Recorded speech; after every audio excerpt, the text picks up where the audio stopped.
I can see some hand raisers. If possible, you can drop the message in your chat box. Would be really grateful if you can drop the message in the chat box. So we'll give the chance to the question. Just chance for the question and answers.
Good evening, everyone. I think you all can hear me well.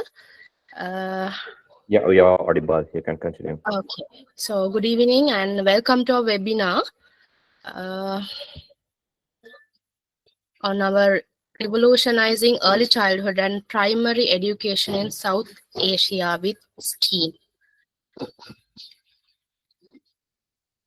So, today we will explore the powerful impact of STEAM education. A globally recognized, implemented in our over 100 countries by combining science, technology, engineering, arts, and mathematics. STEAM fosters experiential learning, critical thinking, creativity, and innovation. Top-ranked universities, esteemed institutions, and research organizations like NASA actively support this transformative education system. So actually next we are going to welcome our guests. So next we are honored to welcome our distinguished guest today. So please join me in welcoming our chief guest, Dr. Chandra Ambula, our guest of honor, Professor Bal Chandra Lutel. We also extend a warm welcome to our special invitees for today and tomorrow's session. Mr. Neil Gunadasa, Professor Midum Chakravarti, Mr. Migara Amithodana, Mr. Ranjan Kulatunga, Mr. Ushan Chaminda, Ms. Jashu Thapa, Ms. Samira Dahal, Ms. Namrata Navlaka, Ms. Namta Parajuli. And next I would like to invite Ms. Heshani to explain about our organization. Thank you. Okay, thank you, Lufnamis. Let's take a moment to introduce Sri Stack and STEAM education. It launched online in 2019 as Sri Lanka's premier STEAM education organization. Sri Stack opened its junior research education center in Veyangoda in 2022. In 2023, we expanded to Gampaha as STEAM education with the domain steam.lk. Our platform extends service beyond borders, supporting educators and learners in Sri Lanka, so South Asia. We uh, we collaborate with STEAM institution, so that we have contribute over 100 workshops benefiting more than 35,000 students in Sri Lanka and Nepal. So thank you.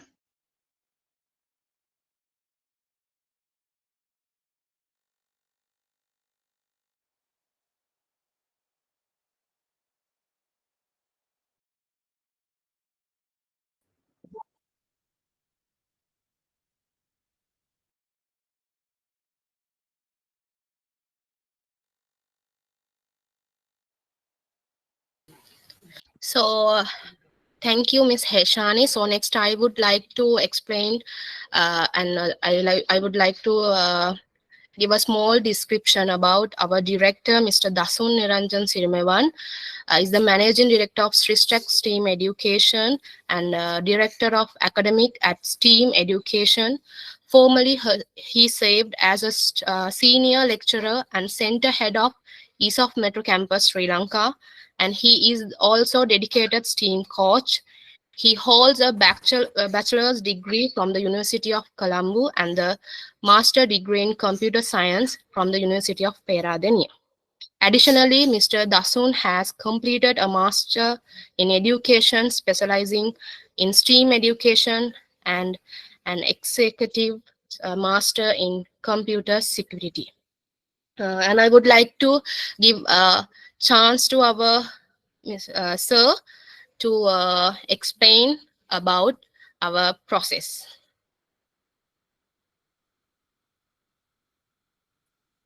Okay, thank you, Lofna. Um,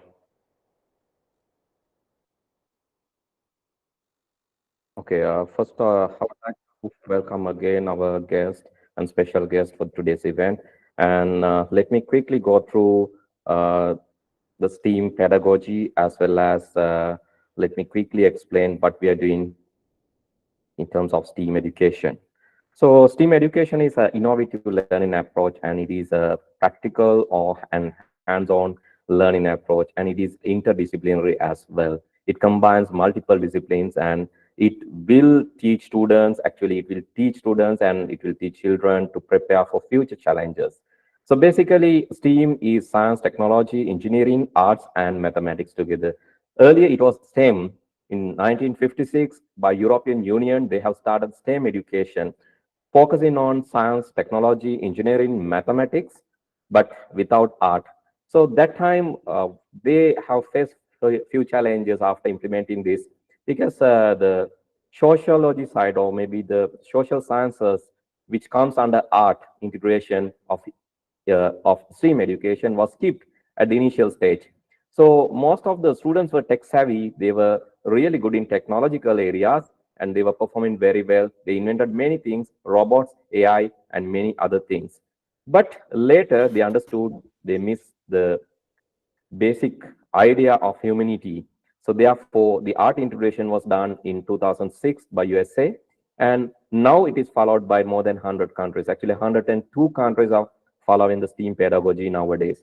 So why it is important in early childhood education? There is one important thing. If you go and look at the TED Talk by Molly Wright, she's a very young student. Actually, she's very young child, so only 7 years old. And if you go and watch the TED Talk by Molly, you will see that the early importance of the early childhood, and 92%, actually over 90% of the brain develop at the first 5 years of childhood. So if you can implement this in the early childhood, the concept formation can be done very easily, and they will be really happy, and they will go to the true potential, rather than be just like the countries like Finland. They invest more on these ECD approaches, They let children to play and learn in their early stages rather than teaching them the languages.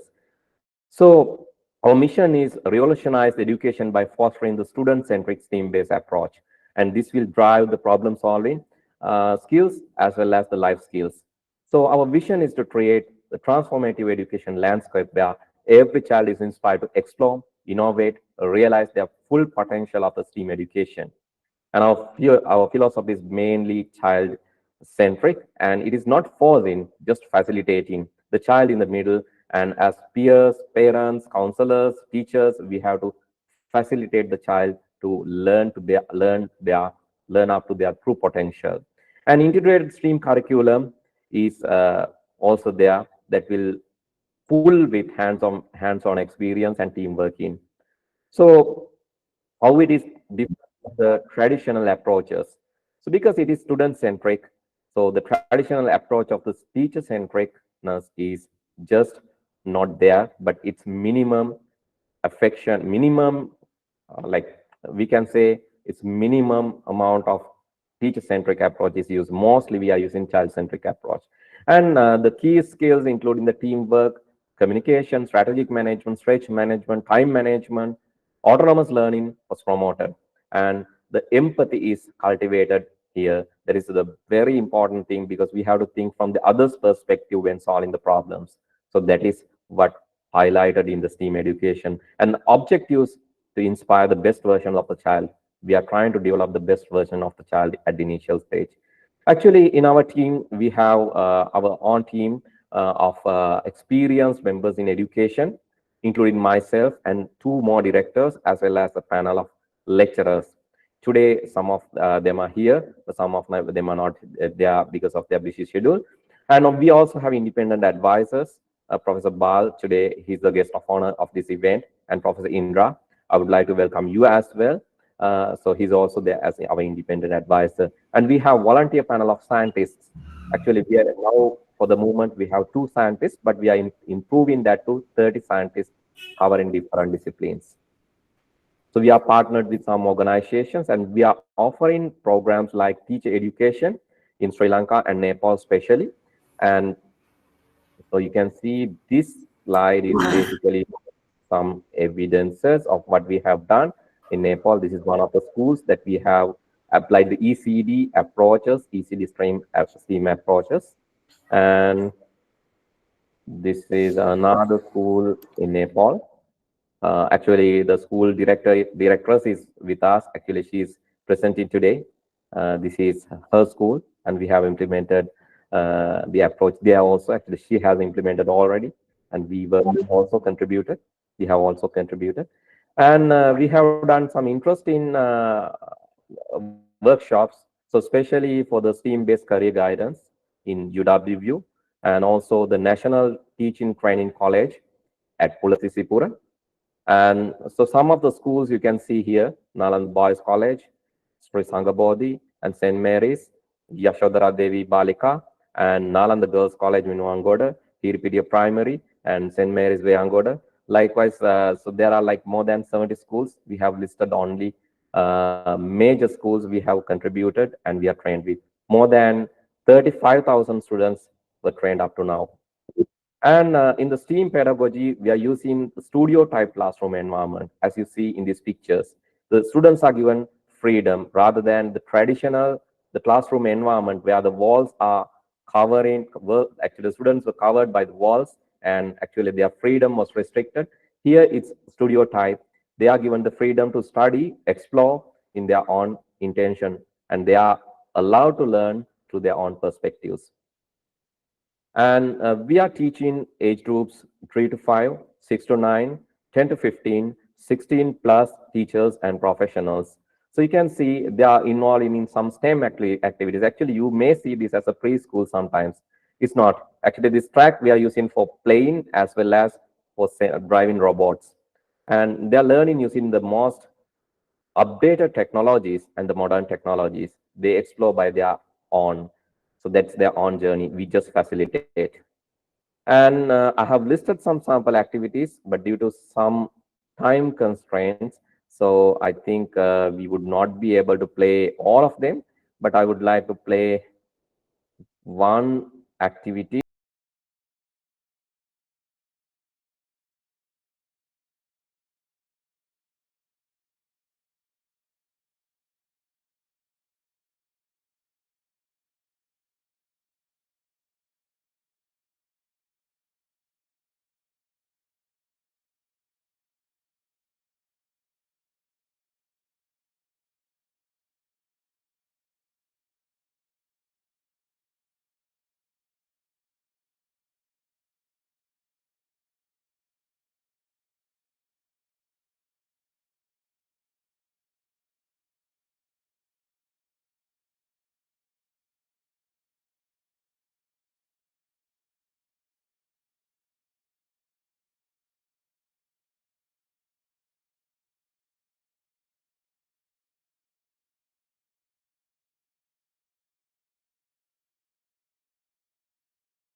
understood the pedagogy, and most of these are practical based, and you can see they are doing STEM and STEAM both. STEM, they are focusing on the technological side, and in the STEAM, they are adding the art component into the education. They enjoy, they interact, they will learn the feel of others, that means the empathy, and they will learn social sciences, they will learn team working, and they will learn creativity. Those are the things that we have in our institutions. So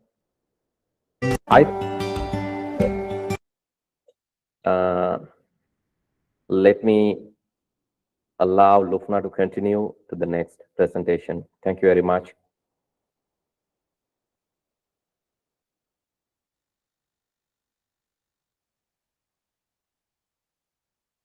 Ms. Lufna, over to you.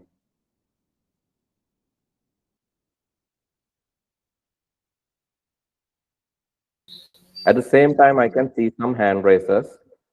Ms. Sureka, Ms. Kumari, Ms. Samantha, Ms. Vasanta, I can see some hand raisers over there. Ms. Niluka, we really appreciate if you can drop a message to the chat box, because we have time for the Q&A, for questions and answers. If you can drop your message in the chat box, really appreciate, because we will give time, but we have few speakers today. They're speaking, they all are speaking today. So we have to give time to. Okay, you can just place, like, we have already started the session, ma'am, right? We have already started the session. I think, hope you can hear us. If not, please let us know by a message. I will text you also. Thank you. Lufna, please. Okay, sir. Thank you, Dasun, sir.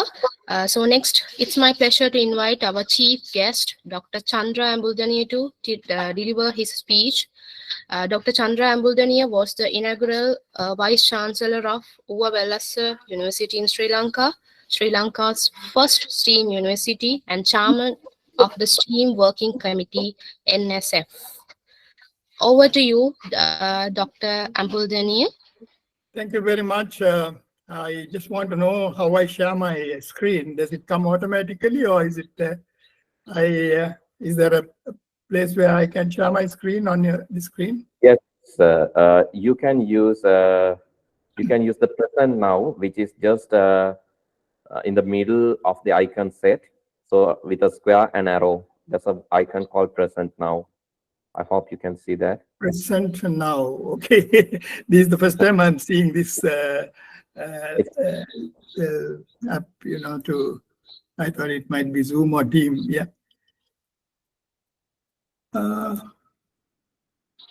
Present. Yes. Okay.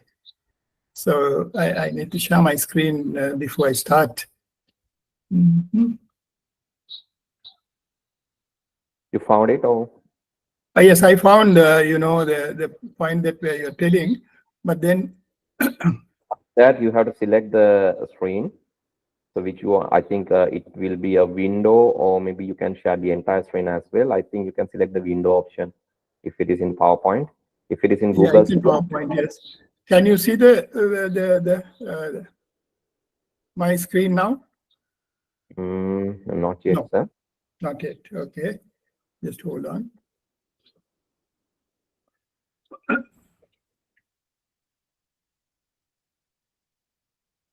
I'm sorry about if I'm taking your time. Yes. No, All no, right. Okay. Now I see this. Yes. Okay. Sure. Okay. Yes, now we can see it, sir. Now you can see. Okay. Yep. So now it's in the presentation mode, right? Yeah.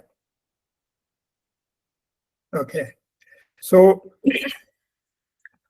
our esteemed educators and very passionate advocates of STEAM education, it is indeed an honor for me to address you today at this Revolutionizing Early Childhood and Primary Education in South Asia with STEAM, organized by STEAM Education and Sri Stack.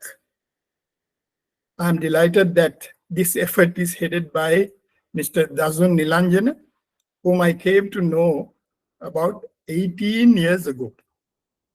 In a way, this event gives me confidence that the flame we started that many years ago is kept alive by dedicated entrepreneurs like Dasun.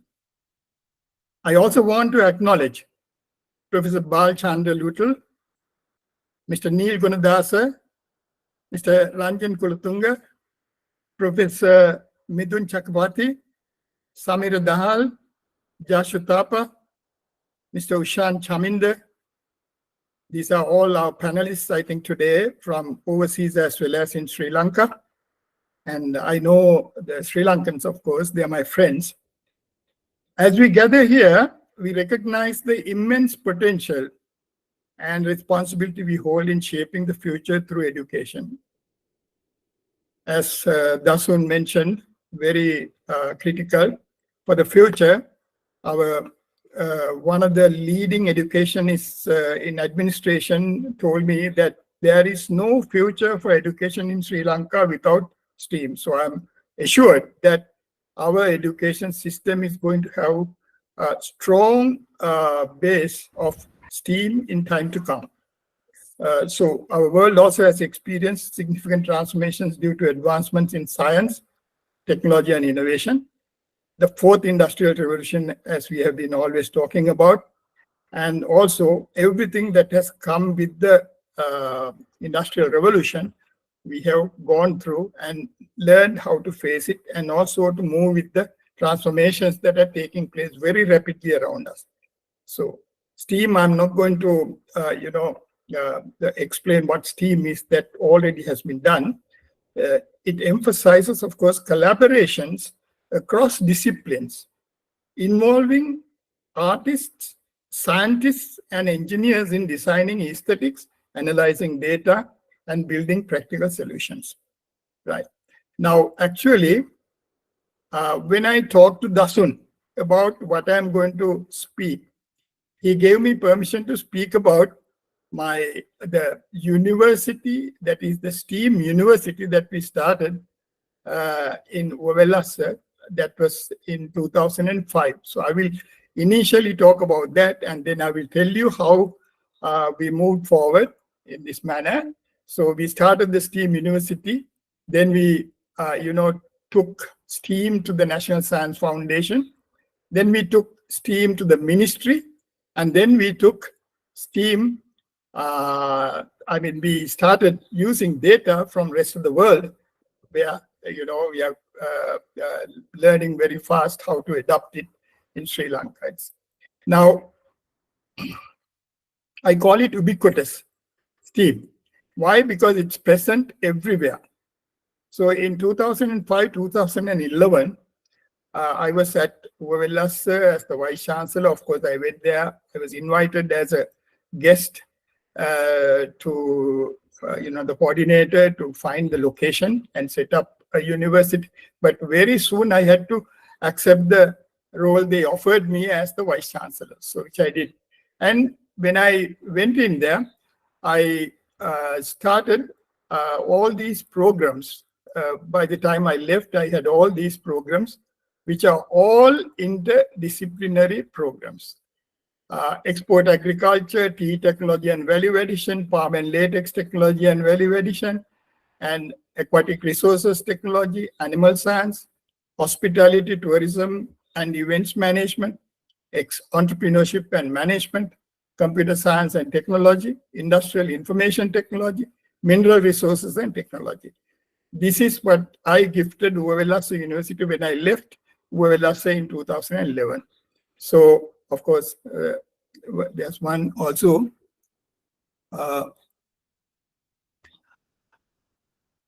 Right. Okay. Then, I want to tell you more about my experience at Uwelasa. On 27th of September 2004, I was invited and I was supposed to set up urban, extendable, academic and salubrious university in Uwa, which is a very remote, poor province, the poorest province in the country, 275 kilometers outside of Colombo. So the site was identified in October 2004. And the president issued a gazette on the 1st June 2005, which is the date, official date, when this university was established. Then we have, I was appointed on the 27th of July 2005 with a TOR to make a transformation in the education system using this university. Then the foundation was laid by the president on 7th August 2005. With that, I got a challenge. You see, the president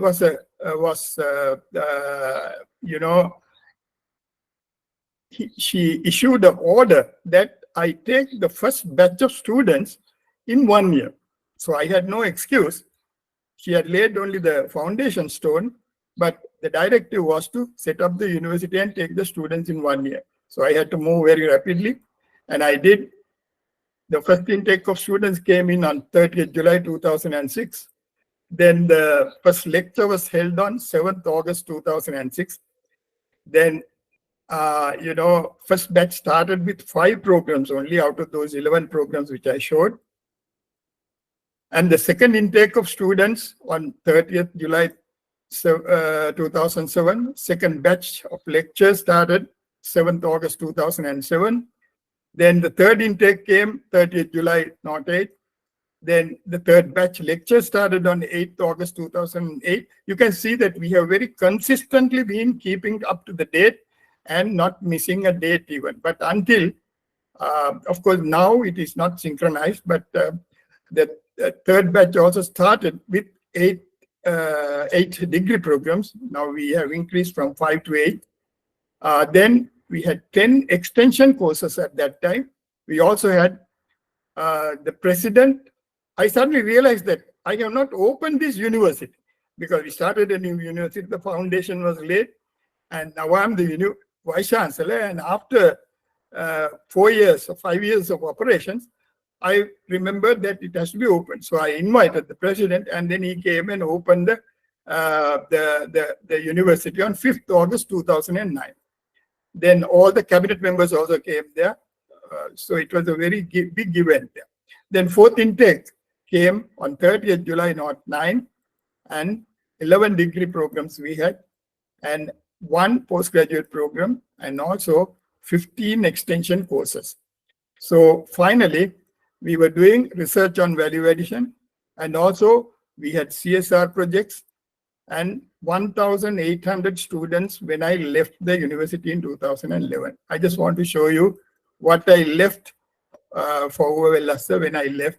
Okay, now what you see on the left-hand side, the picture is the day I stepped in the land where I picked in Uwa province to set up this university. I'm looking at the sky, and somebody had captured me because it was a very misty and also a bit of a rain there. And there's a geologist and a construction engineer with me at that time.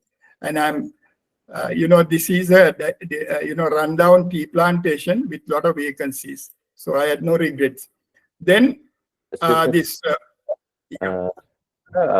some reason, we can see the other screen, which is not the presentation view. We can see the slides only, slide window, the PowerPoint screen only. Oh, I see. I don't have another frame. I mean, only the slides are here. What do you want me to do? So So we can see slide number 1 in the PowerPoint. Oh, only the slide number 1. Oh, you can't see anything else. Let's see. Why is that? I think so you can. You have not seen anything that I have been showing you. Yeah. Oh dear, that's a pretty. Do you now see the Now slide? Now I can see that. So then I can't go to the presenter's view. I have to stay with the. I will stay with this. Yeah. Okay, because we have to manage time. Yeah. Okay. Okay, we will go like this. Okay. So what you see here is actually the. Let me. Sorry about that. Thank you for telling me, because I really didn't know that that is happening. Okay, I will keep it as large as possible. Now, actually, what you see here is the day I went to the site where the OLS University is located. The first day, I'm looking at the sky here, right? And then I'm also, this is the rundown tea estate that we took up for extension. And then this is me laying the foundation along with the other VIPs who were there. This is the last 3 pictures show you what I left for the OLS University. It was fully constructed according to the master plan I had to accommodate more than 1,800 students. That should have been about 3,000 students. But we prepared the space for that kind of thing. And then, this is the university, another view. It was beautiful with landscaped garden and, lots of nice landscape. Then, I just want to mention, because we are talking about STEAM, the factors that gave university the success that it is, because we went for silo-free education. It is, as Dasun also mentioned, that this has to be interdisciplinary. So silo-free, if you make it silos, it is very hard to keep the silos coming together, because there are people who want to run their own domains in the silos. So now we had silo-free education, and also, of course, our students didn't understand any of these things, and they thought that I was crazy sometimes. But the point is, now everyone in Sri Lanka is talking about interdisciplinarity and what we were doing without mentioning us, but they are doing it. Then interdisciplinary course committees we had. Then also we had 3 pillars of service, dedicated to teaching and mentoring, research on value addition, and community service. Of course, mentoring was compulsory for people like, I think, Dasun and all would have had to go for mentoring. And then operations-driven administration, operations staff aligned with the value chain to serve at any point in the value chain. They were all, multidisciplinary, even the operations staff. They were trained. Then, some of the key features. Earlier, I talked about the factors. Now, these are the features. Our all effort was to have an integrated mindset when the students pass out. So some of the students didn't understand why they were studying what they were studying. It was very difficult, but only when they passed out, they realized that they were studying it. This is the practical application. That is, when you are learning essential skills and you are learning broad general education, which is outside the main course that you are supposed to be, as traditionally looking into. So that integration happened only through the 4 years, and then finally when they left and started working. Then it is student-centered learning. We were doing also problem-based learning. Interdisciplinarity was all over. Essential skills developed, and then broad general education. And I'm not going into details, but these are all very interesting features that today, when I turn back and see, this is all what we are doing for STEAM also today at the general education level. And also assessments, we did 40, 60, summative and formative. And, so most students sometimes didn't understand why they were not given a test at the end of the term. but it was 40-60. Then also taking some memories, significant outcomes of our, during my term, I'm talking about my 11 years, my 7 years, we had a very efficient management development rate described as a miracle by the external reviewers who came to the university. They said, this is nothing short of a miracle. I was very happy to receive that compliment. Then we had zero overtime or anything like that, and only 47% of the cadre utilization. Then also we had national commendation. When we all have to, all the heads of government, state institutions have to go before the parliamentary committee to answer queries that they have against you. So when I went before the COPE, the COPE committee recommended Overwell as a university, as a model university for the other universities. Then again, it was not only government, but it's a parliamentary committee, both the ruling parties and the opposition parties sitting together. Then international recognition came to us. I was invited to Oxford University to talk about what I have been doing, and then also went to several entrepreneurial education events all over the place. And those days, STEAM was not much spoken about, though we were doing it very happily inside. Now only it has come to surface. Stable and integrated environment, no student unrest or trade unionism, strong parent-student UW relationship, also aligned with the vision. So now that is what I can talk to you about OLS University's beginning and the STEAM concept that we implemented within the university. Now, how did I take it to the national level through National Science Foundation? So in the National Science Foundation, they invited me to chair the STEAM Working Committee in 2016. That was 6 years or 5 years after I left the university. But until that point, I was very silently helping STEAM people and also entrepreneurial education in our country. Then our task as a think tank was to introduce STEAM into the school education, that is particularly in the general education, not the early stage children, preschool, but at the general education level. So our team prepared the first interim report and presented to the Education Ministry.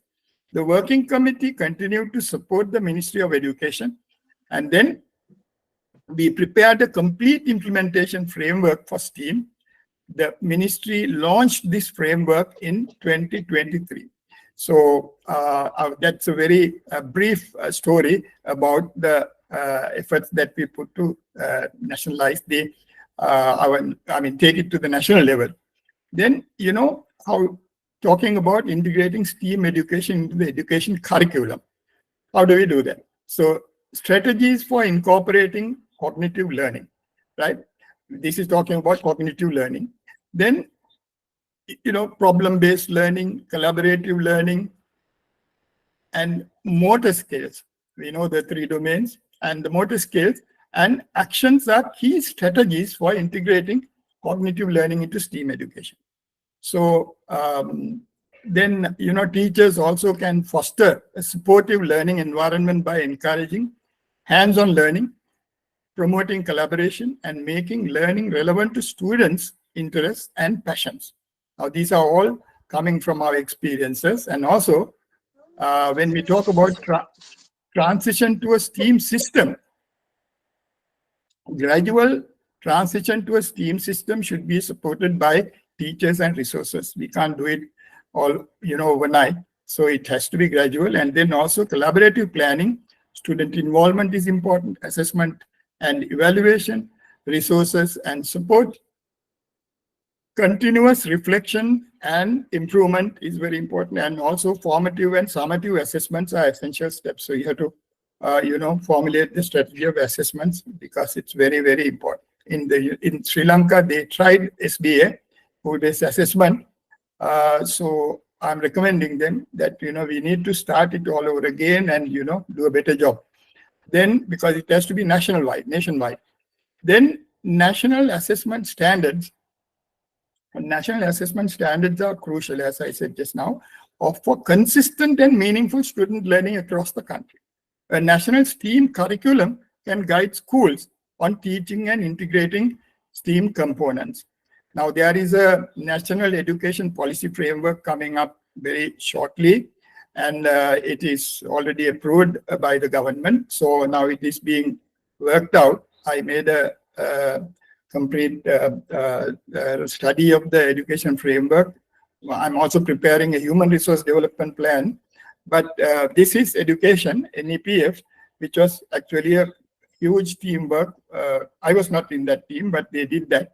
And it has been approved by the government. So the human resource development is integrating with the education sector with the national education policy framework.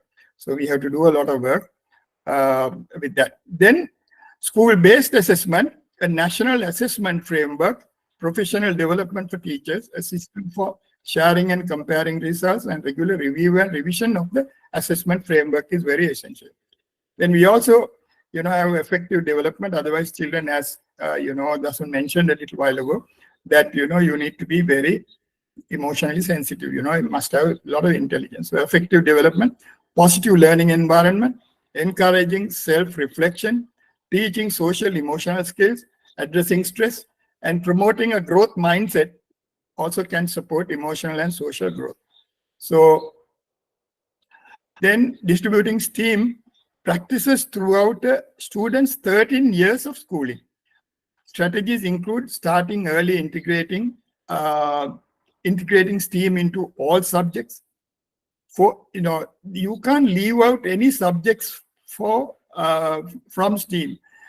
A is for that, you see, so you can call it arts or aesthetics or anything that can come in there. Now, what happens is my actual hope is that all our arts faculties can transform into STEAM education if they can patiently understand what we are telling them, because it is very hard to convince the professors in the arts faculties that they have to transform their education system to adapt to world of work, so that the students can find better jobs in the world, as AI is taking over the world, and most of these routine jobs will go out of the window. So that is something that we need to do.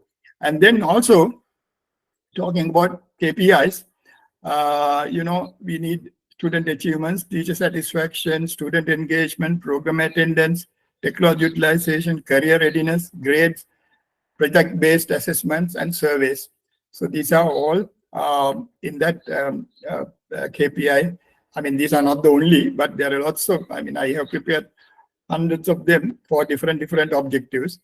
And then also STEM education as a crucial component. When we look at it, it is, STEM education is a crucial component of many countries' education systems, preparing students for 21st century workforce and promoting innovation and economic growth. So there are challenges, of course, such as insufficient funding. We had that problem. Skills mismatch. Training all the teachers is a big time, but they pick up very fast. Then lack of diversity, resistance to change. That is one of the biggest problems. Then time gap between STEAM education and economic results. These can negatively impact the economic impact of STEAM education. And also STEAM education means that when you start it, the results will come only after about, if it is a 13-year plan, then it will come only after 13 years or even beyond that. So it's very slow in delivering results for the economy. And then the frontiers of STEAM, we need to understand that the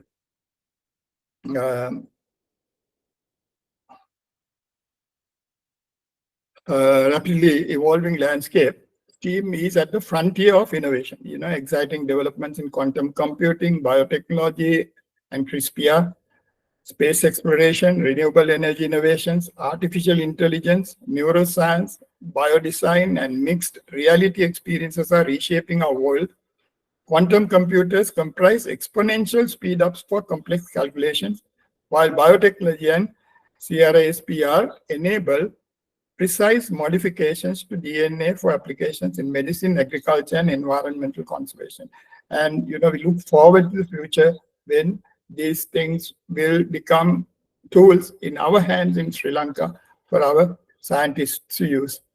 Then, of course, you find the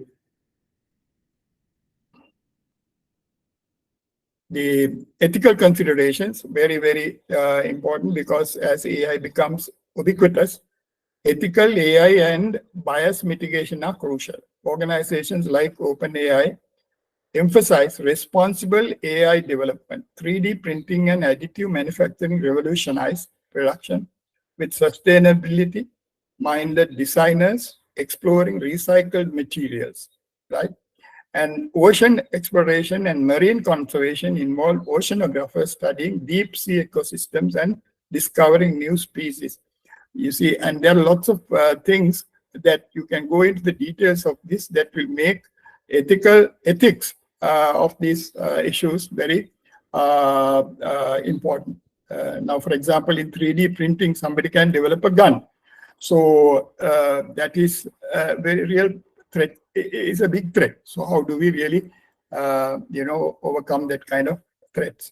Then we have global collaboration and curriculum innovations, about tracking patients' applications for technological trends. Then global collaboration and research networks in interdisciplinary learning and STEAM programs, project-based learning, maker spaces and coding clubs, data-driven decision-making and STEM graduates. Our Sri Lanka needs a lot of data systems to really, collect data and develop the M&Es so that we can, use that data for proper data-driven decision-making. And I'm very unhappy that that we need to do a lot of hard work to really develop these data systems. Then also, as we know, the power of STEAM education, we don't have to emphasize that. It is holistic approach combining academic concepts and real-world experiences, interdisciplinary and transdisciplinary engagements, focusing on the arts and lifelong problem solving, and also collaboration and communication skills in STEAM classrooms.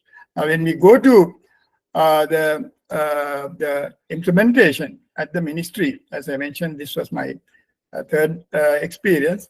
I must commend Neil, who is joining us today, Mr. Neil Gunadasa. He was the additional secretary of the ministry at that time. He was very supportive of this whole thing as a team leader at the ministry for us to do this work. Of course, unfortunately, he retired from the ministry. Now he's doing it for the private sector, but he's doing it anyway. So that he is one of those key people at that time, right? And then, of course, preschool STEAM is hands-on exploration activities. Now, Dasun showed some of that. And then also storytelling and imagination, art and design activities, nature walks and digital tools, and collaborative learning and real-world connections. I'm sorry, I can't take the time to explain these things. Just briefly to mention these. Primary, secondary to the university. That's how ministry plans. And the progression of STEAM learning from primary, secondary levels to the universities. Hands-on experiences and creativity in primary education. Advanced concepts and internships in secondary education. STEAM-focused degree programs and research in universities, yes. Then also we look at sustainability in STEAM education, implementing a student-centered, inquiry-based learning approach, fostering critical thinking, problem solving, and hands-on exploration is what it, the experiential learning is. And then utilize collaborative strategies, design thinking, and interdisciplinary connections for comprehensive learning. So we need alignment to standards and strong pedagogy. Right? So first we must have the standards. Then leveraging USNSF strategies for Sri Lanka, that is United States National Science Foundation. I did a study downloading the data from the USNSF job data about science and technology, which gives a very, very good picture of what is happening with the STEM sector. They call science and technology STEM, but then also it deals with the STEAM aspect. And so I will show some of those charts which I have. And also it is all interdisciplinary research centers and public-private partnerships, and also diversity and inclusion for innovation and national development. Now, this paper will be published soon by the National Science Foundation. I will share it with your team if you are interested when it comes. And the trends and developments in employment, increased demand for STEM professionals, globalization of STEM talent, interdisciplinary fields and gig work, efforts to enhance diversity in STEM. Now, you know, we have had a number of problems, AI in work-related matters in Sri Lanka, which really, you know, the economic losses due to that is running into billions and billions. But, you know, if you had gig work, then I think interdisciplinary field and gig work, I think most of these problems could have been averted. Analysis of STEAM in the USA, growth in SNE fields, particularly in technology and technical fields, very clearly shown there. And also importance of interdisciplinary collaboration. So the key observations and policy recommendations are surging demand for IT professionals, growth in engineering and life sciences, importance of data-driven policy and interdisciplinary approach, and adoption of the liberal arts model. This is STEAM. What they call liberal arts is having STEAM. Then, so this is that research. I will just show you very quickly some of those results by chart without much. This is taking data from 2003 to 2021. The bachelor's chart illustrates the increase in the number of graduates with bachelor's. These are bachelor's degree, right? And they give it by bachelor's, then MPhils, MScs, and then also at the PhD level. You can see in 2003 there were 2.5 million jobs, and it ran up to more than doubled. You see, so it's a huge jump, and also it is 1.9 million increase of jobs, SNT jobs in USA. So it shows where the USA's job market is heading. Then again, the masters, there were 1.4 million in 2003, and in 2021, 2.4. So the CAGR was like 3%, with a gradient was 57,000, about 58,000 at the end of the day, over this period. Then you have the PhDs. There were 605,000 in 2003 employed, then in this SNT fields. Then 2021, 962,000 were there. So you can see almost, you know, CAGR was 2.6%, and also slope is about 19,757 postgraduates, PhDs every year. So that means that many postgraduates in SNT fields graduated in USA and got into jobs, right? And so you can see so that is something that you need. The growth is about 59%. Then these are charts of other computer and information sciences. You can see 575,000 at the start in 2003. And in 2021, it went up to 1.55 million. So it's also like threefold increase. Then when you look at aerospace, aeronautical, and astronautical engineering, I just randomly picked up these things because I thought you might be interested, but I have many charts, and in that report I have given all the details. So I have calculated the CAGR gradient and, all the in the data. So 42,000 was the start point, and then 83,000. So that's in the aerospace sphere, astronautical engineering, aeronautical and aerospace. So then also look at the computer and mathematical sciences.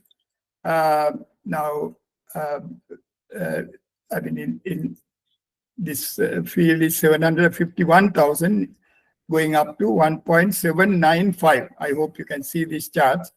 And so the growth is 139%, right? And then also subtotal of chemical engineering is only 89,000 to 148,000. A lot of people think that chemical engineering will be very much in demand, but this is what the result is like. It's only 66% growth. So then we have mathematics and statistics.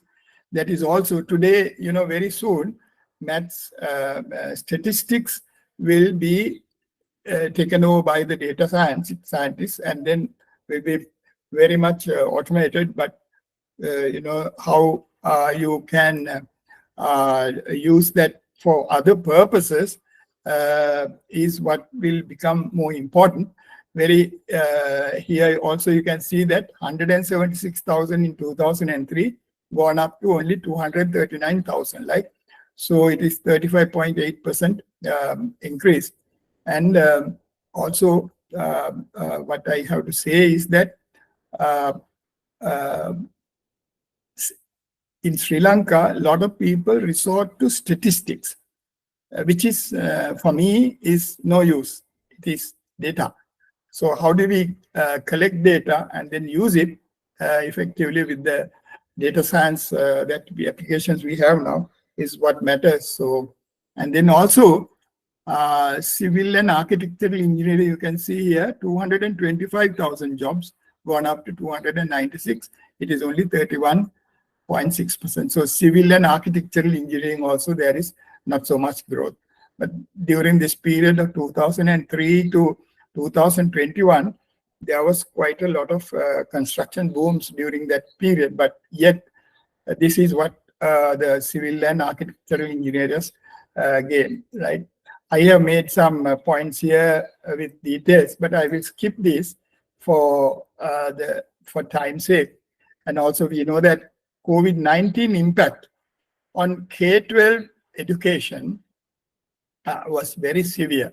In Sri Lanka also was same. So it led to a shift from traditional classroom to remote instructions. And I like,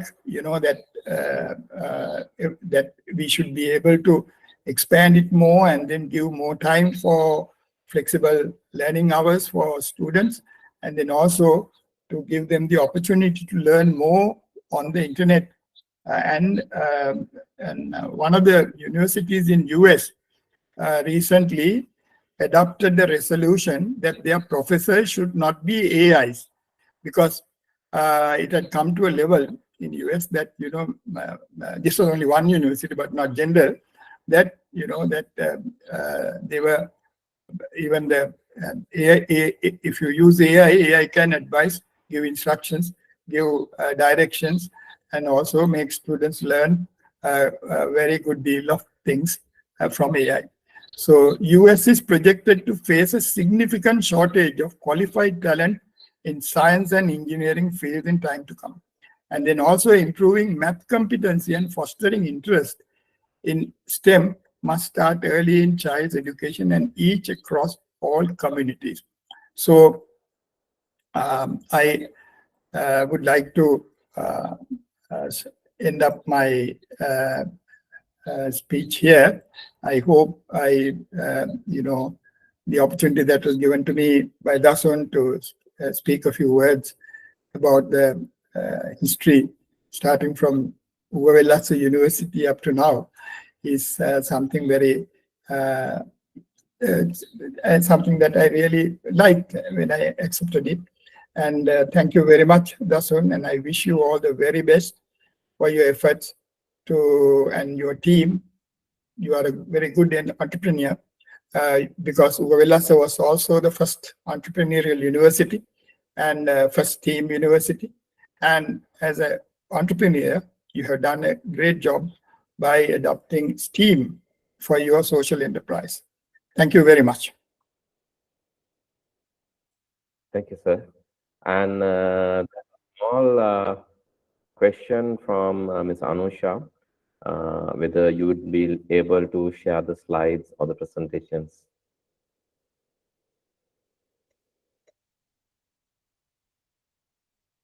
Sir, am I audible?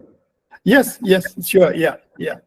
She's asking whether you can share your presentation or not. Yeah, sure, I will share it, yes, of course, yes. I will send it to you, Dasun, you can give it to anybody. Yeah. Yeah, sure. Okay, thank you very much, sir, for that wonderful presentation. Actually, we have 5 minutes for Q&A. If anybody need to ask questions, you can raise your hand and then ask the questions.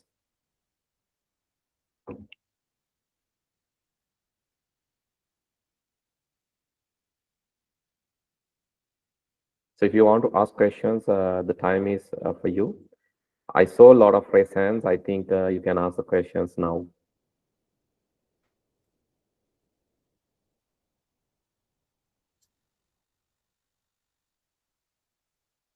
"97 people in the audience, yes. Yes, we have a lot. Please.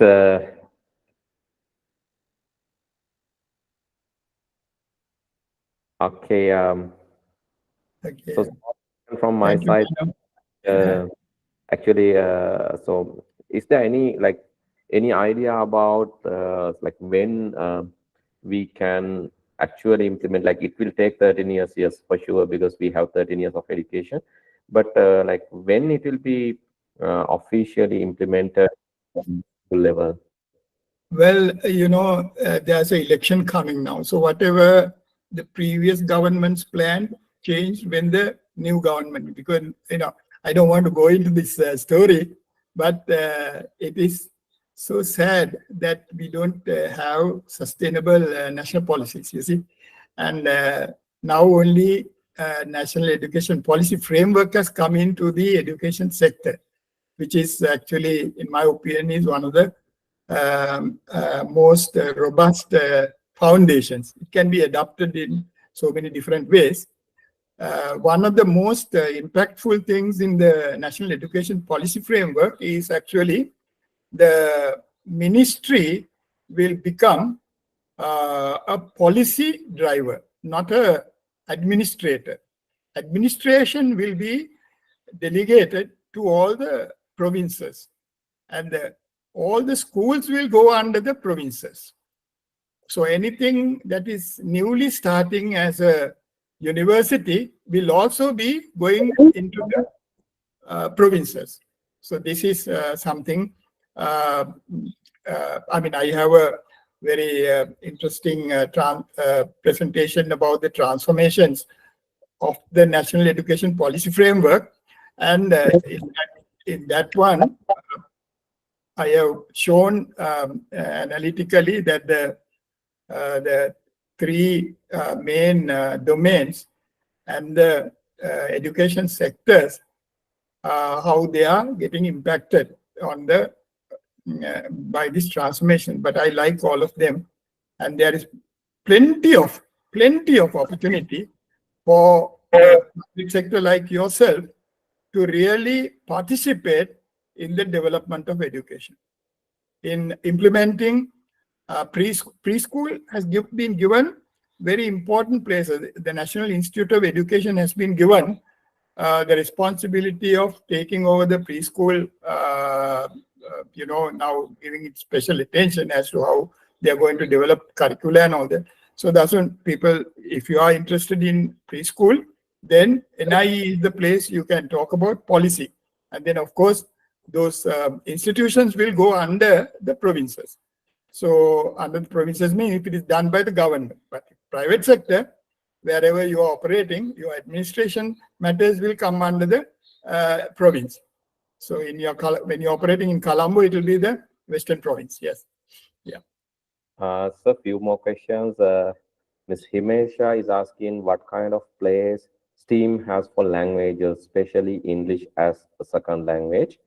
And another question, is there any course designed for educators to learn about the, or is there any qualifications? Kyrie is asking, is there any qualification for the teachers available for the STEAM? So those are the three questions in the chat. So the first thing, if I understood the first question correctly, you know, students can choose the language they want to study. Particularly English is the problem. So every school should have the opportunity for students to learn, study in the English medium. So in Sri Lanka, all the schools will have to transform to that kind of capacity. They'll have to develop their capacity. But then the two mother tongues, like the Sinhala and Tamil, will be practiced wherever they are being practiced and where the students want to study in those languages. Of course, teacher training is given very high importance in all sectors of education, including you know, preschool, then school education, then vocational education, and universities are you know, grouped together as tertiary education, and they also will have lots of opportunities for teachers to get trained. So that is something very important. Yeah. okay, sir, thank you very much for the impressive presentation. And so most of our participants are telling it's informative, and it's a very informative session. Thanking you for the special presentation that you have done. Thank you very much, sir, for your time. And welcome. Is it okay if I leave the audience, or do you want me to stay through for other speakers? Yes, sir. If you have time, yes, please stay with us. And if you're busy, it's okay, totally okay, because like we will continue. But you can just watch this through YouTube also, YouTube Live. Okay. Yeah. Okay. Right. Thank you. Thank you very much. Yes. Okay. Ms. Lufna, over to you. Okay, thank you, Dasun sir, and thank you, Doctor. Next, we have Mr. Ranjan Kulatunga, Senior Head, Tech Head at Zone 24/7 with over 14 years of experience in embedded design. Mr. Kulatunga will give us a short introduction about STEM tools. Please welcome Mr. Kulatunga for his presentation. Yeah. Could you please give me a shareable feature? Yeah, now you can share. Okay. All right. I think you can see the screen, right? Yeah, sure. We can see. All right. So thank you very much for Dasun inviting me, and thank you. It's really nice to meet Dr. Chandra in this platform as well. So I think you guys like to learn about some stories. Because I will tell you my story because I'm representing industry. So let me tell you how this STEAM education is valuable for industry. Then I will come back to the primary education. Then you will realize all these dots will be connected, right? Okay. So actually when I was a child, so I really like to do some stuff like this, making robots car and things like that. So at that time, our parents asked, why you are doing these things, can you find the jobs relative to these things and things like that. But I trust myself, and I did a lot of works to achieve my dreams, right? So I will skip my this slide because Dasun introduced me, because I'm wearing different hats. So let me tell you this story because we have a very small time slot, right? So when actually I'm really proud to say I'm also a UW product. So it's really nice to meet these people because we did a lot of things in there. Like I did a lot of projects in this STEM education, but after that I joined with this type of Silicon Valley based company. It's a USA company. So we develop things for the international market, like robots, this type of devices. You know, when you design these things, all these will be connected. I mean, we need engineering knowledge, arts skills to do these things, and UI, UX, everything, right? Biomedical things, because we design this type of robots, and this is a kind of a mobile smartphone for the blind people. You can see the blind characters in here. So actually we designed this for the international market. When we design this, we need a lot of people to get this knowledge, right? So biological knowledge and robotics, everything will be connected. So my job is creating this type of enclosures and the PCBs inside. So because of I learned those things from my childhood, so I can connect all these things, even graphic design and engineering, PCB design, enclosure design, all these things together, and we can compete with the world-class product, right? So my expert area is this type of PCB making, but I learned a lot of things, even graphic design and things like that, right? So as I mentioned, when you design this type of world-class product, you will need a lot of knowledge, like I mentioned.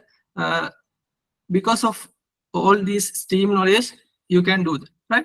So this is not to promote some companies, but you can see how industry looks like, right? So when we do things, so this is for the let's say in the supermarket, when you want to purchase some clothes, you can go to this type of application.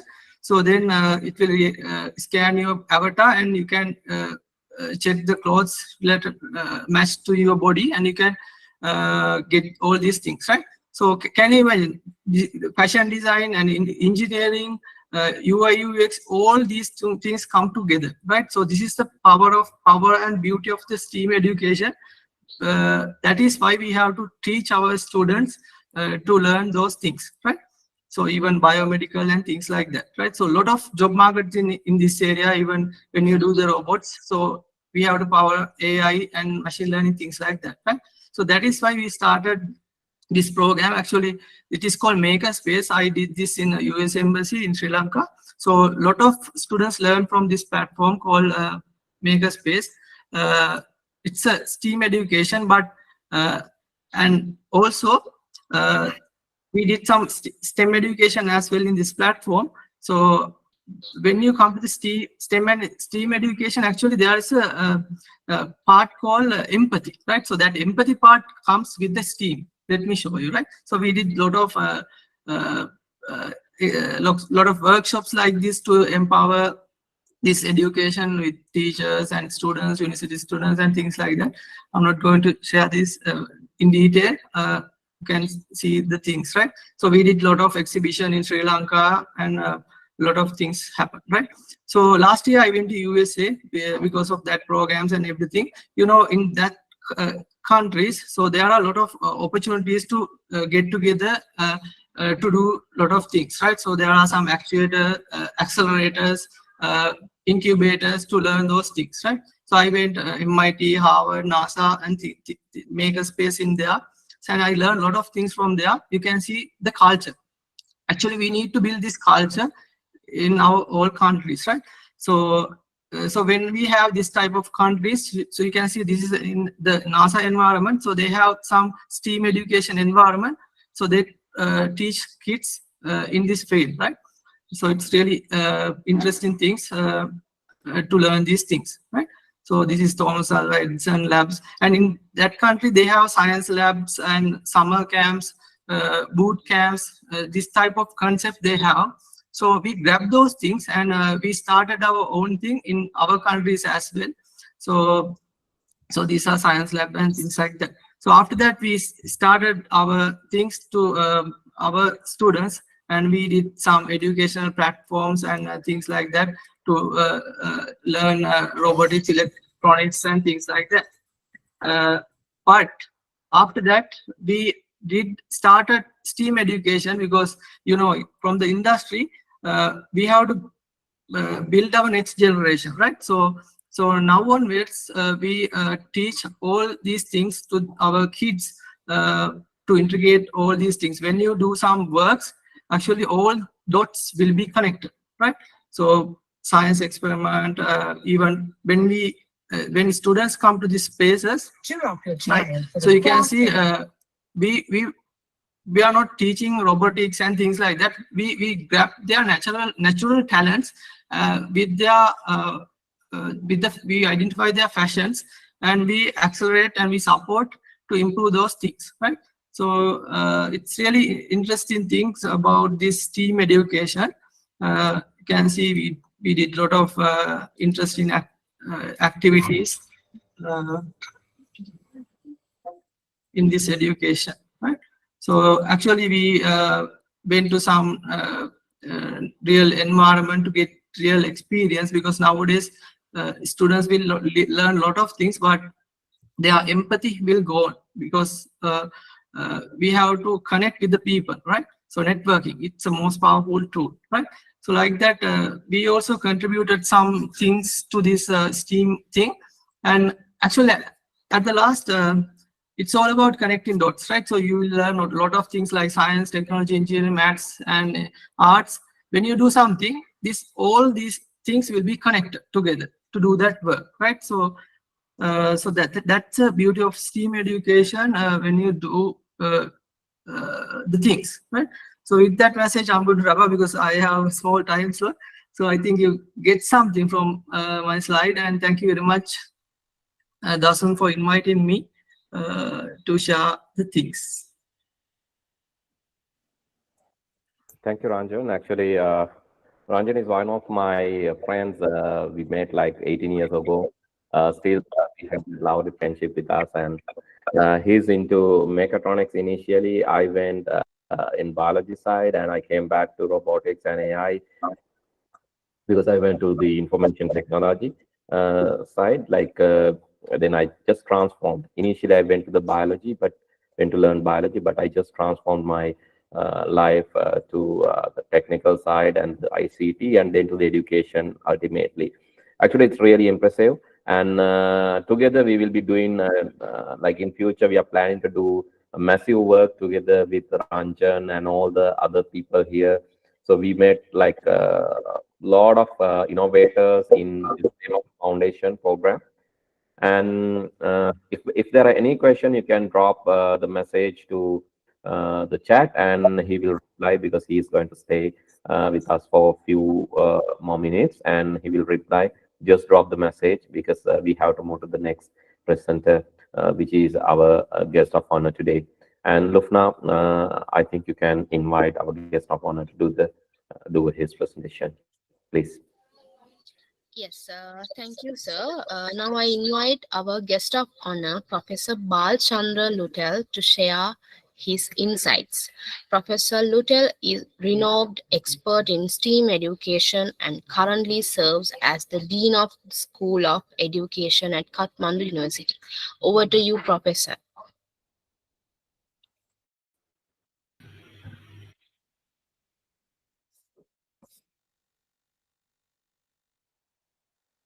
Okay, thank you very much for this opportunity. Am I audible? Yes, sir. You are. Okay, thank you. Okay, let me start my presentation. I think it should work here. Just a moment. Okay. Annotating. Okay. Right. Thank you very much, everyone. Thank you for being available here to listen us. And my presentation today is based on our experience of working with Nepali teachers, teacher educators, and also the community people. Our main goal in Nepal is to teach teachers, is to work with teachers actually. So in that particular context, this presentation is pretty much guided, or is pretty much driven by the idea of STEAM education in community, in schools, and also in the university. So today I am going to briefly share our experience of implementing a foundational approach to STEAM school, STEAM education in early years and beyond. When we talk about early years, it's about the interaction with the environment and also connection, establishing connection, making sense through their sense organs, and also identifying themselves. Okay, so this is also called learning and development. So in this context, so early years can be connected well with STEAM education, as you heard from previous speakers, that STEAM education is about bringing different disciplines together on the one hand, and on the other, it's about an interdisciplinary, multi and transdisciplinary approach to learning. So if you see the quality or attribute of earlier learners, so these are very important life skills. For example, observing, relating, counting, sensing, feeling, expression, representing, teaming, and some of the elements. For example, observing is very much important in science and scientific learning, whereas counting is pretty much associated with mathematics, and sensing, feeling, expression. Probably some of these are pretty much connected with relating, establishing connection with the environment. So it is not just, you cannot just separate STEAM in some context, and early year is something like that. Okay, so when we look at education, so education has this orientation. We always talk about future. We say you should study these because this is important for future. Okay, now in the last 20 30 years or so, the discourse around the idea of the future or futures have emerged, have taken a shape of our educational systems and processes. The future approach is very much disciplinary. It focuses more on body of knowledge, and one future fits all perspective is there, and future is given students as means to another end, and life goals set by others. So this is it sounds pretty much a bleak picture of the future. But future's approach is more of multi, inter, and transdisciplinary approach. There are multiple options, and this is beyond discipline 1.0. Because in 1.0, discipline 1.0, you can't do anything with that discipline. You just respond to it. But in discipline 2.0 and further beyond, then we can actually work with that discipline. We implement, we revise it, we contextualize it. So it is pretty much learner as creator analogy. It uses the analogy of learner as creator.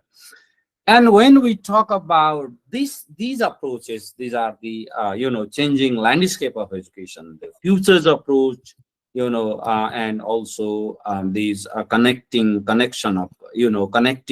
across different ideas and concepts and disciplines. Then we need a pedagogy which we call transforming pedagogy, where learners are not just received the information, but also collaborate and also able to question, so that they can create something out of it. So transforming STEAM pedagogy could be one area that we can incorporate in early years and also beyond.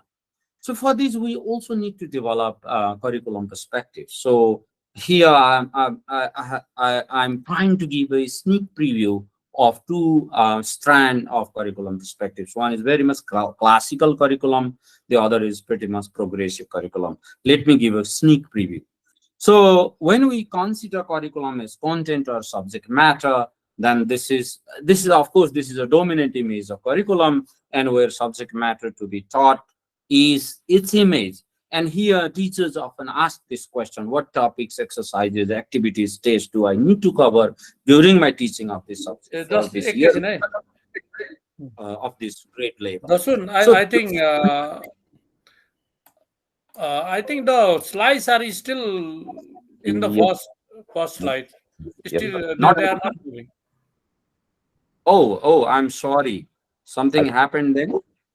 Yeah. I think yes, you have to use the Okay. presentation. Not moving again. Sorry about that. Sir. Not Yes, moving. sir. Not changing, sir. Slides are not changing. Okay, let me just close this one. Okay, something happening here. Okay. So just a moment. Okay, sorry about this. Okay. This is okay. Okay. Something stop presenting. Let me just start again sometime. Okay. Let me share again. Okay, it's coming. Okay. I think, sorry about this. Now it's working, right? It's moving. Yes. Okay, so let me just very briefly, I was saying that early years are very important stage of their learning. They start with interaction, connection is very important, and they need to form identity. Similarly, STEAM and early years STEAM education are so interconnected that there is no just, you cannot separate STEAM. Sometimes you can, but largely they consider to be approach. So I was also talking to this future or futures approach. So the future approach puts emphasis on the subject matter, whereas futures approach deals with subject matter, but in a contextual fashion, in a fashion that the subject matters work in collaboration. In order to understand, in order to improve our educational process and system through STEAM pedagogy, I think we need more of transformative side of pedagogy. So whereas this informing side puts emphasis on giving information, sharing information, whereas reforming and transforming are about collaborating and questioning, giving opportunity to collaborate and question so that they can create knowledge. So in order to develop these kind of pedagogical possibilities, in order to develop STEAM pedagogy, STEAM curriculum, we need curricular perspectives. Okay, so I have tried to give a sneak preview of these two major orientation of curriculum. One is this conventional curricular perspective, which are called very much driven by informing curriculum, whereas the focus is on content mastery and reproduction.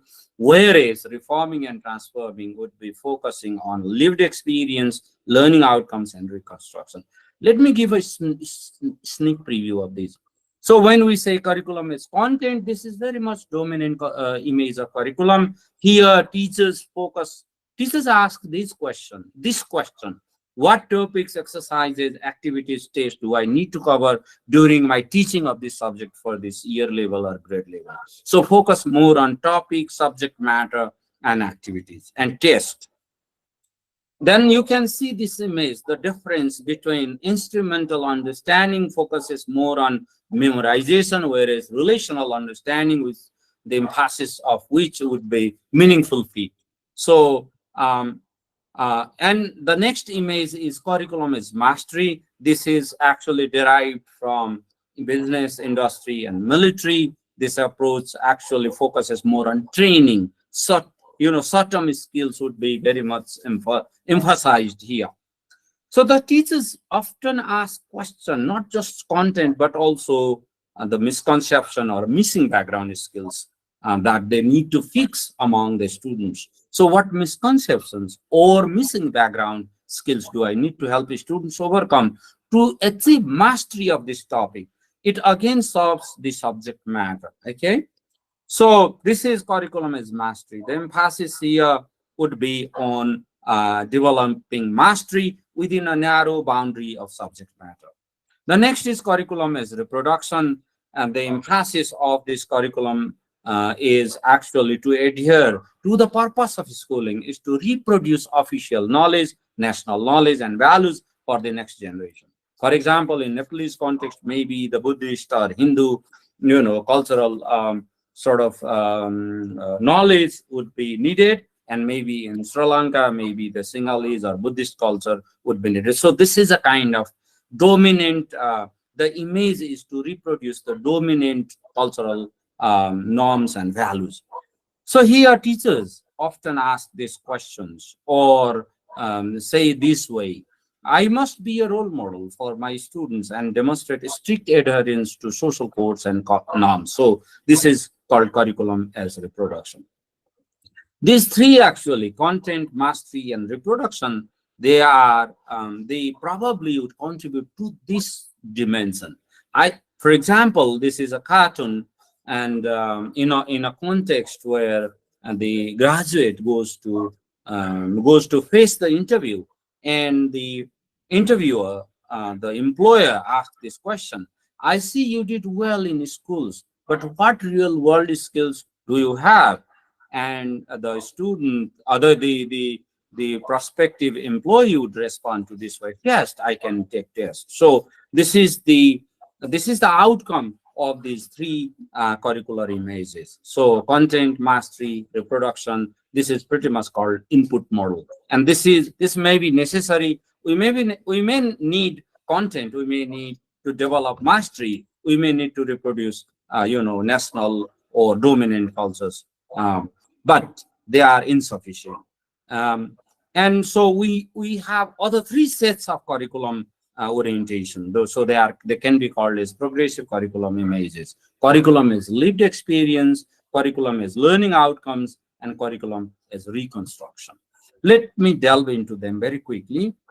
So lived experience is perceived as a process of experiencing meaningful learning resulting from classroom dialogue, where students experience something out of classroom.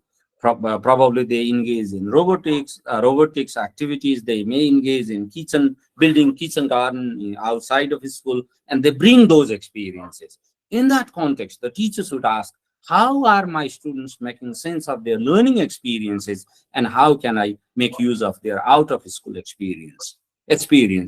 John Dewey, we take reference of John Dewey here, who talks about project-based learning, inquiry-based learning, and this is coming out of his notion of experiential learning. So the next image is curriculum as learning outcomes. Here, teaching focuses explicitly on the learning outcomes to be achieved by students. It's not just teacher designing learning outcomes and not giving any information to students. Students are made fully aware of those learning outcomes, and then they act as per the need of learning outcomes. So how can I make, so the teachers often ask here, how can I make my teaching fully transparent so that the students know what are the learning outcomes, what they need to do, or what they can actually contribute to that process, and enable my students to judge their own level of achievement as aspirational learner, as seekers, as inquisitive learners. So so that the environment is created in such a way they engage in the learning process. The last but not the least is curriculum as reconstruction. This meaning that schools provide knowledge and values that prepare students to improve society. Why are we, saying that STEAM is needed? STEAM education framework is needed because we would like to improve the society, the community, because learning should not just for certificate, but to improve the community context. So in that one, so teachers often ask this question: how can I enable my students to develop abilities to participate as critical citizens in a democratic society to help resolve 21st century global crisis? So what are these 21st century global crises? So unsustainable development, climate change, terrorism, conflict, war, you name it. So we need to prepare students to address these problems, to find solutions, solutions of unsustainable development. UNESCO has recently published a book, New Contract for Teacher Education. There, the major highlights are two. The first is we need to prepare students, citizens to live together, to tolerate each other. The first one. Second, to challenge the growing misuse of information technology tools. So we need to be aware of the of these limitations or of these negative use of information technology. So then we can call it transformative STEAM curriculum for 21st century South Asia. So how can we conceive what framework we can use in order to develop early years primary education curriculum, or even beyond, not just primary education? We have heard from the Vice Chancellor, former Vice Chancellor, who articulated well as to how we need to, challenge the silo-centric educational process in higher education. So here, how can I enable? Then teachers would ask this question. Again, and the question for teachers is almost the same that I mentioned earlier. How can I enable my students to develop to their fullest human potential as critical and competent citizens in a rapidly developing society seeking sustainable development? Sustainable development becoming the key word. So then we can actually bring this together. It's a matter of balance. So how much of content, how much of mastery, and how much of reproduction, and how much of reconstruction, how much of learning outcomes and lived experience is needed. Probably, in many societies, some societies, they have more of progressive curriculum images. Probably this is very helpful to implement a STEAM education framework, whereas in many societies, classical curriculum images dominate and difficult to implement a STEAM education framework. So this is, I think, in this context, then we can have these different images of curriculum. Okay.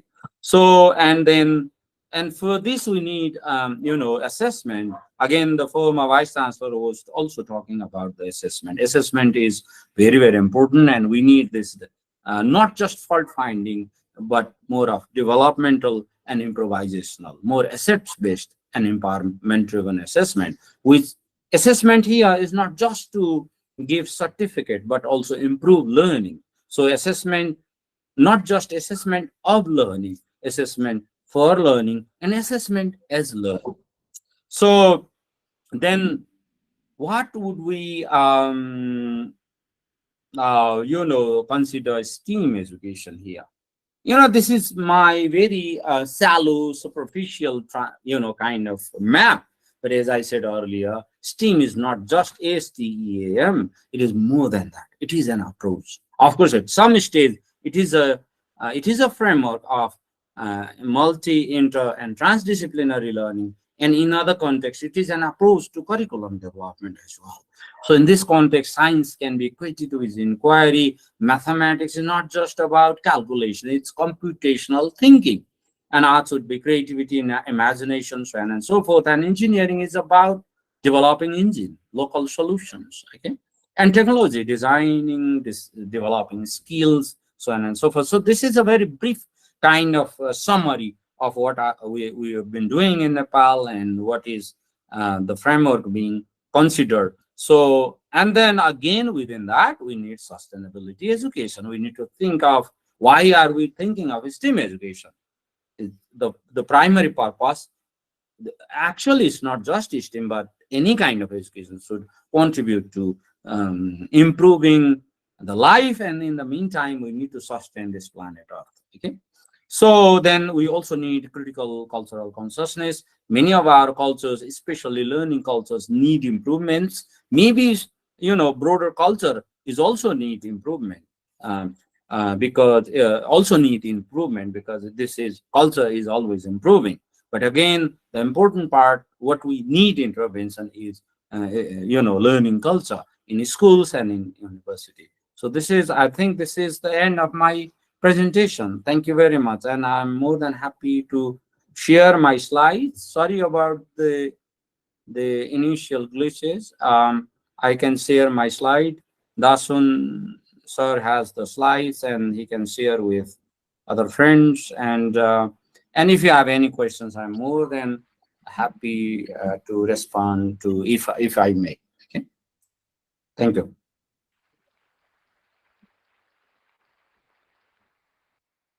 Thank you very much, sir. and it was really excuse me, sir. I have a small doubt about this STEAM method. Can I talk? Yeah, sure. Yeah, thank you.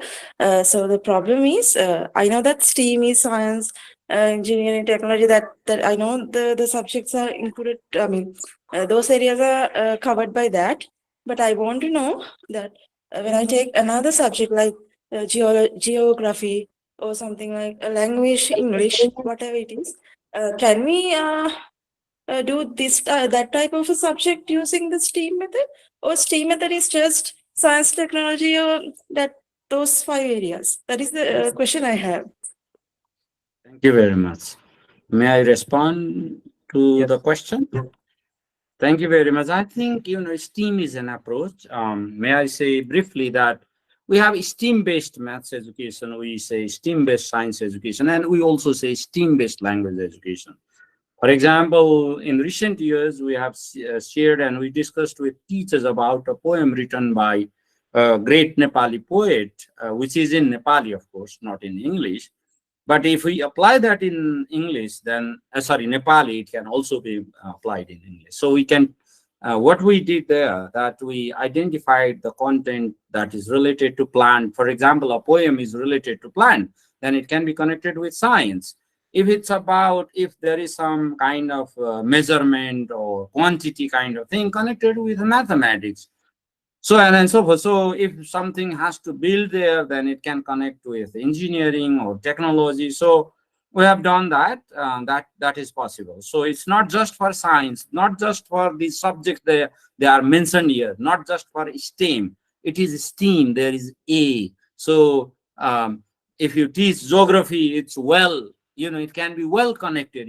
Are you talking about human geography? You are talking about physical geography. So it can be connected with STEAM education in the same manner. If you teach social studies, you can connect. For example, if you teach family, if the topic is about family, there you can connect with the family apartments and also connect with Gregor Mendel, and in science, and also connect with the family trees in computer science, and also you can easily connect with other subject areas.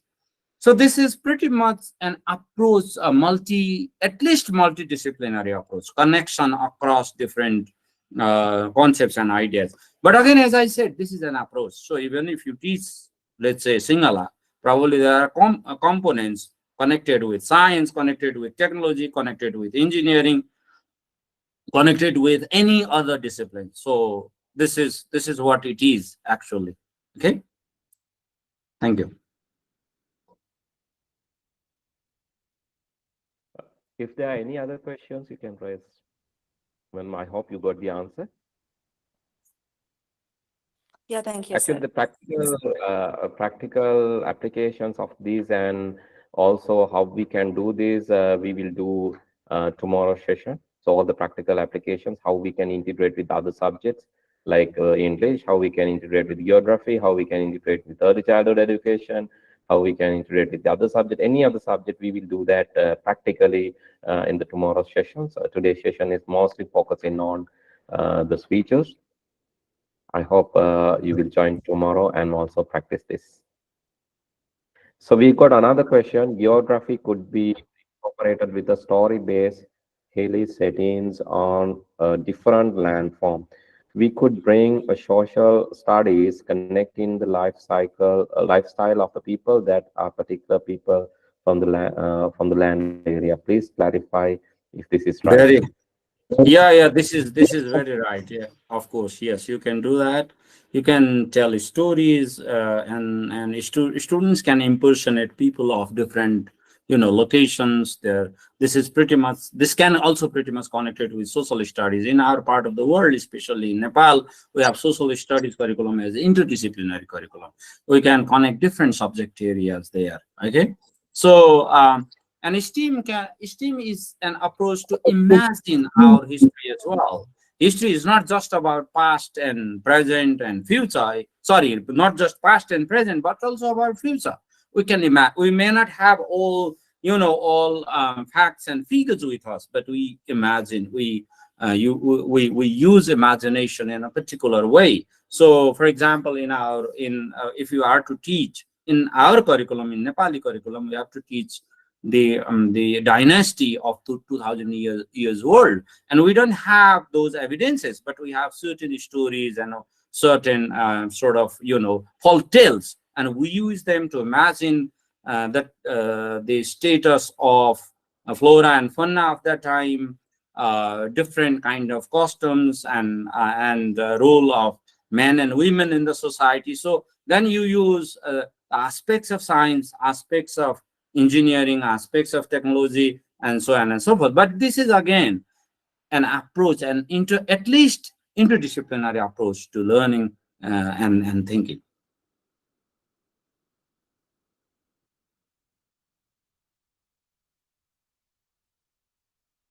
Okay.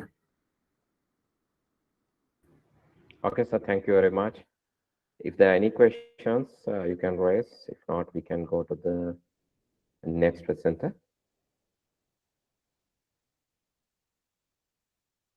Okay. Thank you very much, Professor, for your wonderful presentation, and it was really informative. And I think our educators learned a lot of things from the presentation, and they really like to see your slides. And I can share with all of you through the given email.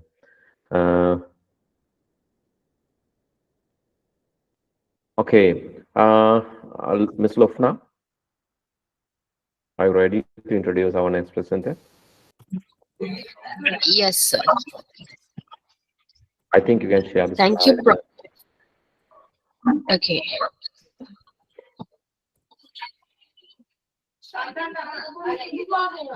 Yeah, I'll share it by myself. So I can just.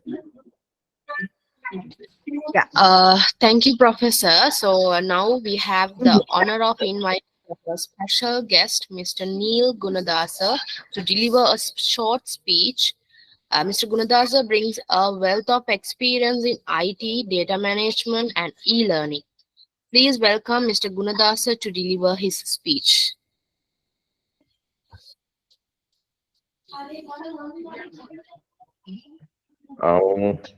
Okay, I think Ms. Lufna, we have small problem. Actually, I'm in connection with him, and I think yes. So we have a small issue actually. Sir's mom is not well today, and he'll not be present in today. Maybe we have to postpone that to next day. Actually, we were really happy if we were here, but he was here. But the thing is that, so unfortunately, due to personal matter, he will not be presenting. But that doesn't matter. So we can continue for a few minutes, maybe 1 or 2 minutes. If you have any questions, you can ask that during that time. And Professor Indra is also there. Assistant Professor Indra is also there, and also Professor Bal is there. So somebody was asking questions regarding the STEAM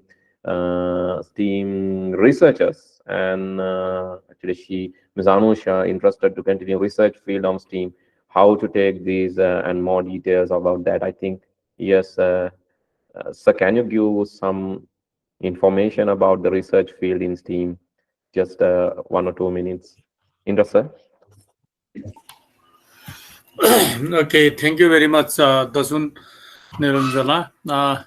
So everybody, regarding the research in the field of STEAM education that we have been practicing for some years, I think since 2019 officially, is that usually the teachers who are working in the school and even in the higher education can have the research on STEM education. Actually, STEM education is not only the disciplinary approach like science, technology, engineering, arts, and mathematics. These are not simply the subjects. They are approaches. Like science is for inquiry learning, technology is for a responsible use of not only the modern technology but also the local technology that we have been practicing or we have been using for long. Our ancestors also practiced for a long time. Similarly, engineering is not only the construction and building the roads and houses, etc., but also it is about design thinking, yeah, a kind of planning. So everybody, as a human being, as a social person, we plan and move ahead. That's why design thinking is more about engineering is more about design thinking. Similarly, arts is uh, more about imagination, creativity, critical thinking. And mathematics, it is not only counting, dividing, multiplying and adding, subtracting, but also it is about problem solving, increasing our problem solving skills, logical thinking skills, analytical thinking skills. Yeah, referring to these ideas, these approaches, any teacher can have a kind of research on these STEM education approaches. Like one example, one can implement if a student in suppose English language is poor, or most of the students are poor in your classroom in English, then what you can do in the field of research, which research methodology you can implement there. For that, what you can do is that, first of all, which approaches, teaching approaches, pedagogical approaches is suitable for that one. If you think that project-based learning is going to help students in improving their English language, based on your experiences as well as based on your literature review, then what you can do is that you can go for this project-based learning, and that project-based learning is connected with within the umbrella of this STEAM education approach, because project-based learning is more about inquiry learning. It is out of the school activity as well. Students explore, investigate. Yeah, they actually have real life experiences, and these all sort of things actually fall into these STEM education approaches. Similarly, there are different approaches. You can use inquiry learning approach as well. So any teaching method, any teaching approaches you can apply and have a research on that. Either you can go for positivistic research like quantitative research, or non-positivistic research like qualitative research. So one experience I also want to share with you. I'm a full-time faculty here in Kallmani University, working as an assistant professor of STEM education, and I'm doing my PhD research also. So I have selected a school which is far away from the city, mainly from Kathmandu, which is the capital city of Nepal. And it is very remote area, mountainous, hilly areas, very risky to actually visit that place as well. And there, what I did is that I just started to have interaction with the stakeholders like students, teachers, parents, and community people. How STEM education help connecting school education with agriculture and entrepreneurship. So my actually theme is connecting school education with agriculture and entrepreneurship using STEM education approaches. So I use their project-based learning, inquiry learning, progressive-based pedagogies like hands-on activities, etc., etc., whatever, whichever suitable according to the context. So actually, STEAM education approaches, what I have understood based on my experience, not only based on the literature, is that it is more contextual as well. What American people practice may not be directly applied in Sri Lanka and in Nepal. Similarly, what we have been practicing in Nepal may not be applicable over there in Sri Lanka, A to Z. But you have to contextualize it. And that can be explored through different research activities. That's what I have to say. Thank you, Dasun Nilanjana, for giving me time here. Thank you very much. If you have any question, you are most welcome. Thank you very much, sir. It's really nice. And I hope you got the answer, ma'am. So there are a lot of opportunities. You can just connect with these professionals and professors as well as the teachers and lecturers always, even through us, or even you can directly connect them, and they are really friendly and they will reply in prompt, like they will promptly reply your answers, and they are really happy to reply you and help you on your academic journey. Thank you very much, sir, again. And actually, now we have two special individuals. Ms. Lofna, I think you can introduce them to present their presentations. Yes, thank you, sir.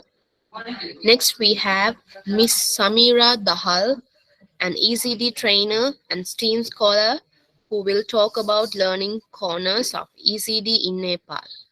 Please join me in welcoming Miss Samira Dahal for a speech.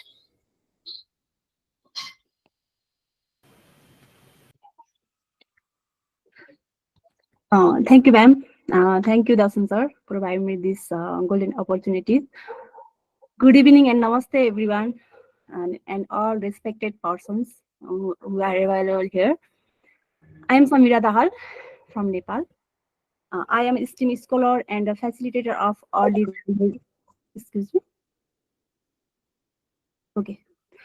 childhood development for the last three to 4 years.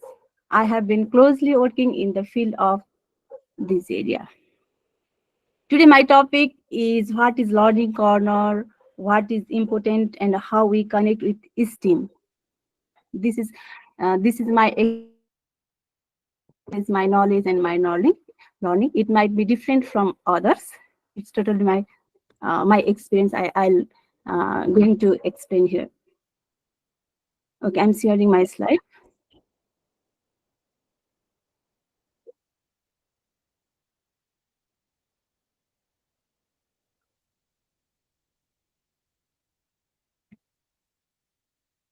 Yes, this is my introduction. Okay, I'll ask one question. This is statement: the best teachers teach from the heart, not from the book. Are you agree with this statement? Every teacher or every professor or every individual, are you agree with this statement? Think for a while.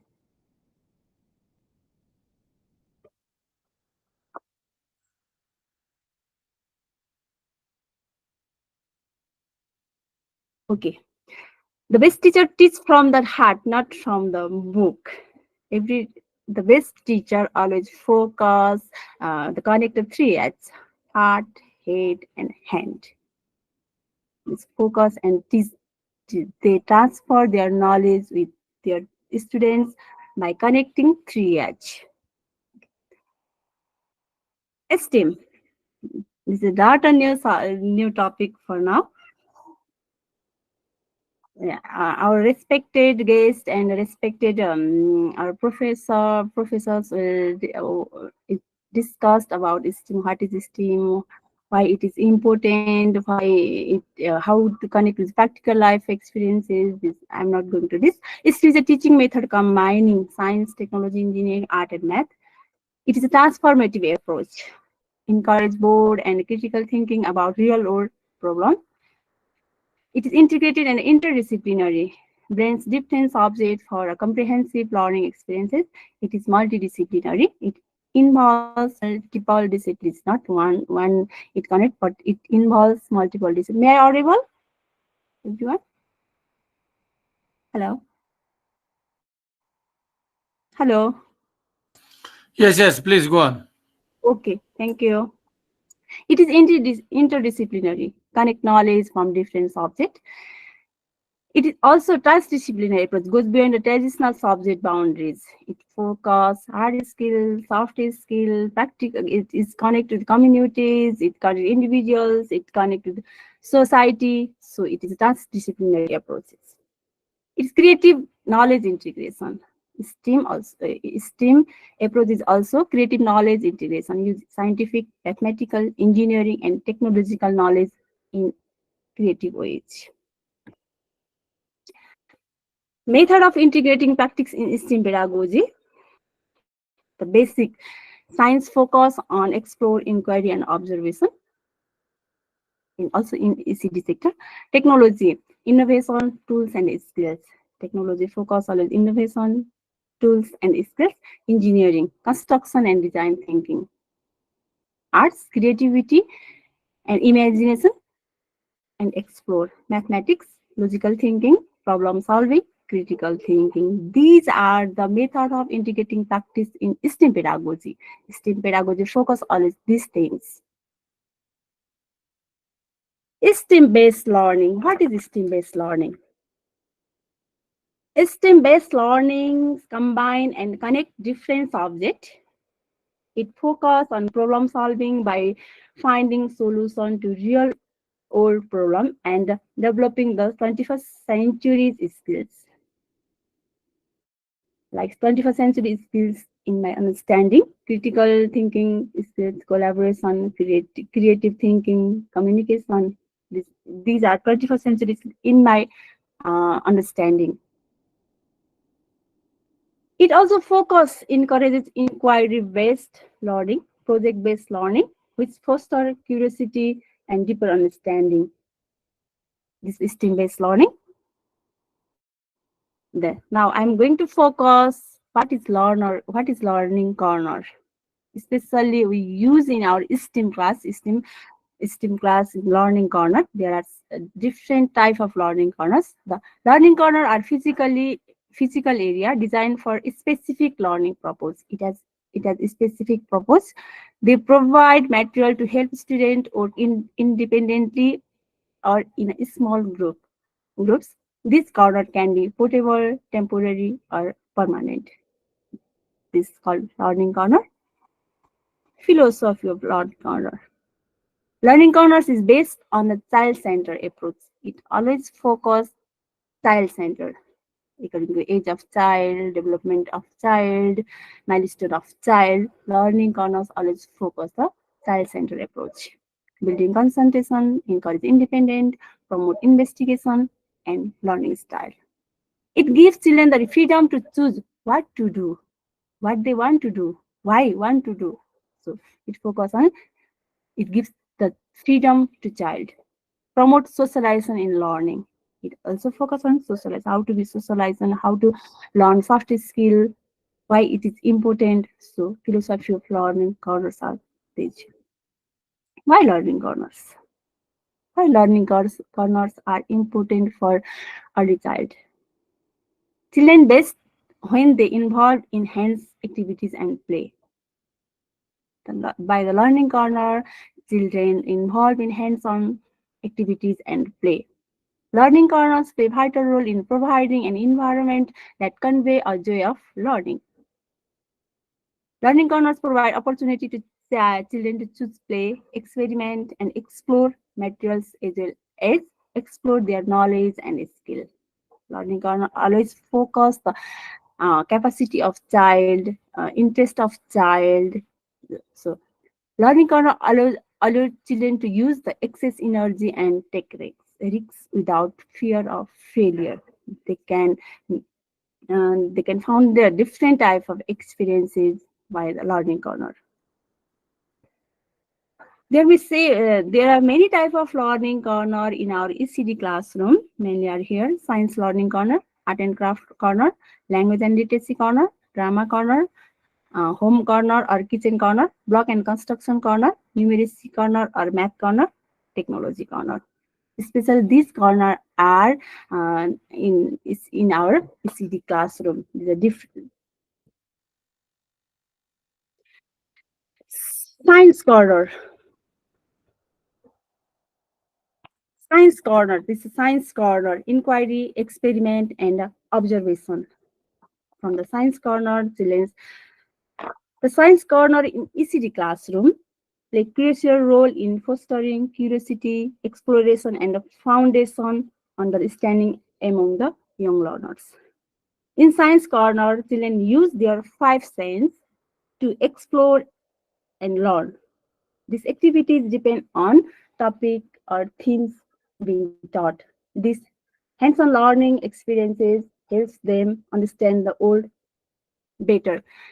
Yeah, this is science corner. Especially children are using 5 sense organs to explore them. The smelling object. This in our Nepali context, we use basically low cost, reuses material, wastage material. So here, smell 5 sense smelling object. This is ginger, onion, garlic, fruits, lemon, according to the season, flour, leaves, kerosene, petrol, diesel, ghee, copper, soap, etc. These are spelling object. By this object, children are found the different type of object. They can distinguish the different smell.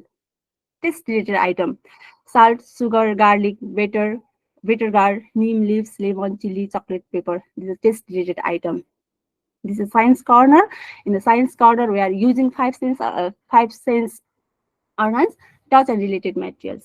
Touch board, cold, hot, soft, rough, smooth, hard, soft cotton, jute, etc. These are touch related materials. Visual object of various colors: red, 4 type of color, geometrical shapes, fruits, cooked fruit. Sound magma, large sound, small sound, musical sound, instrumental sound, animal sound, weather related chart. Picture of animal and plants, objects that float and sink, a magnetic object, sticks, mirror, small and medium. These are the science corner. Our ECD students are practical under these 5 sense organs.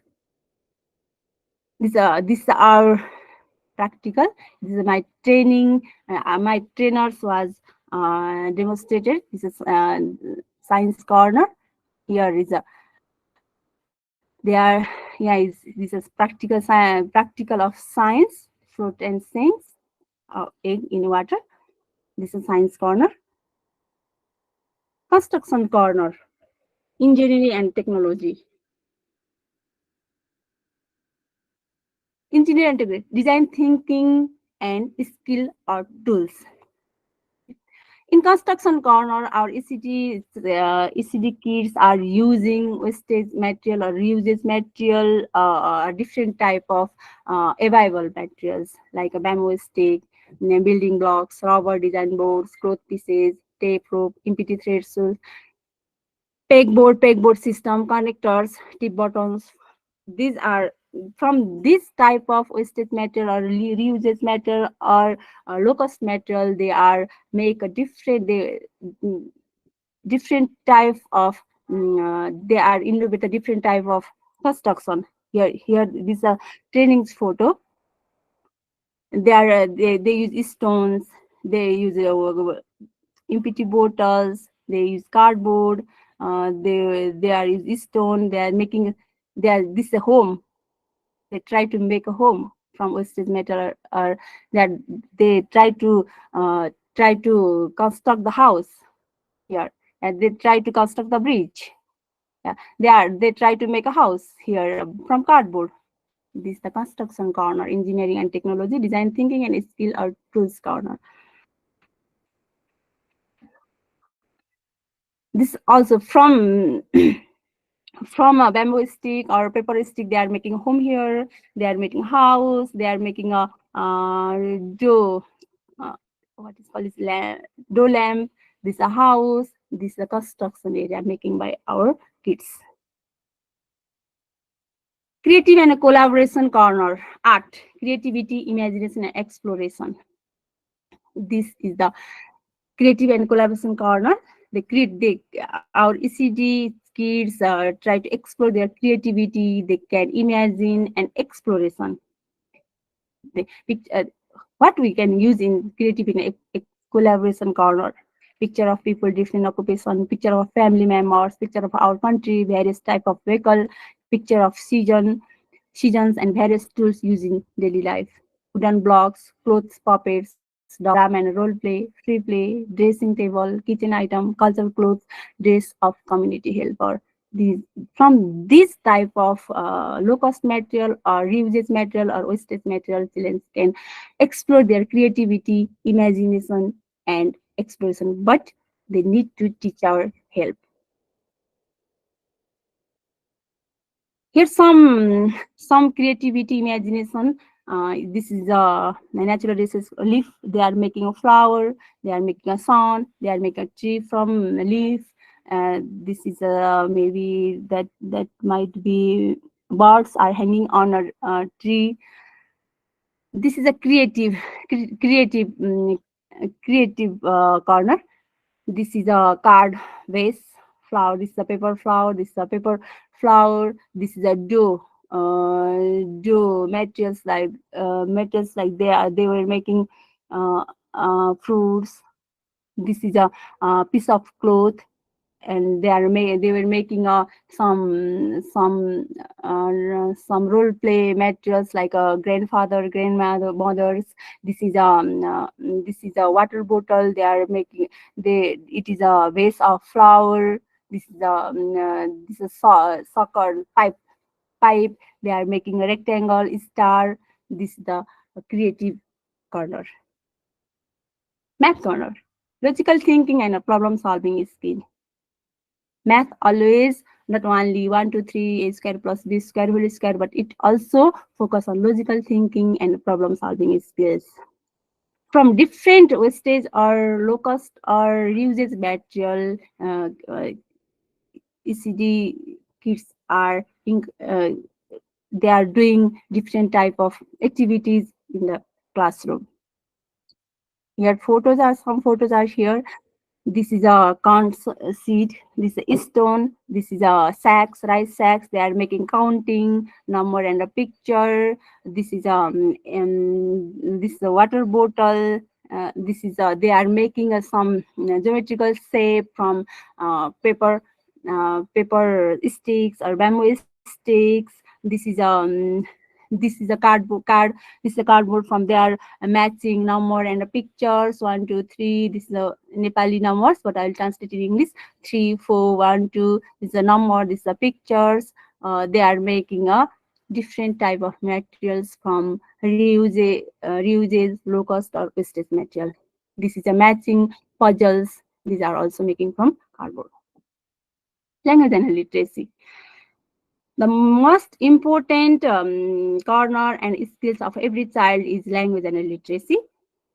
In this area, children's develop listening, speaking, reading, and writing. From spelling, story reading, and conversation, book, newspaper, and magazine, poem, rhyme, song, and proverbs, stories, storybook, puppets, and story card, letter box, letter board, chalk, letter sand, blocks, and sandtrays. These are the material to develop the language and literacy. Here is a Nepali. This is a training photo. This is a language corner. There they paste the Nepali language Nepali letters. Cha, shia, cha, yeah, go. You can paste here A, B, C, D, yeah, or your what is your language. Okay. That much from my side. I don't know how can I present in front of you, but this is only my experiences, my learning, and my knowledge. I was presenting here. Thank you.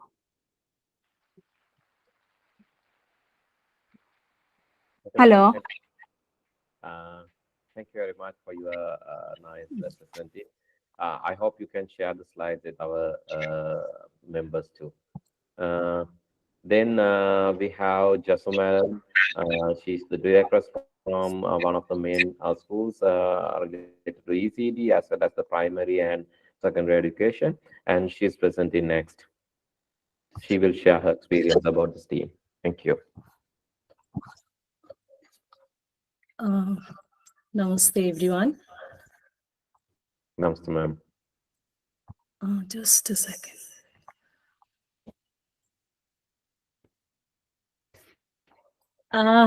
Good evening, respected personalities.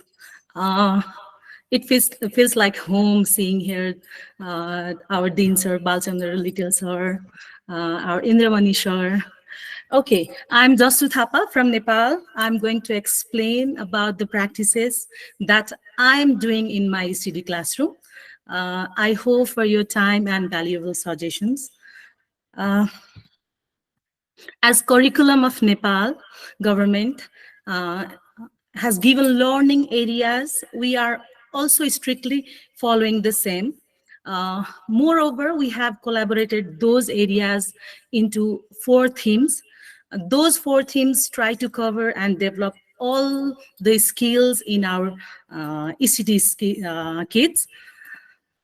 Our 4 themes are designed in such a way to cover all the required skills and knowledge in early child. The 4 themes are given, divided into sub-themes for deeper understanding, engagement, and activities.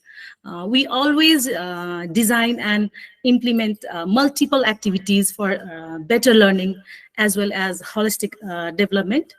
The work not only focuses on classroom activities, but also in outdoor activities, field visit, and games and plays.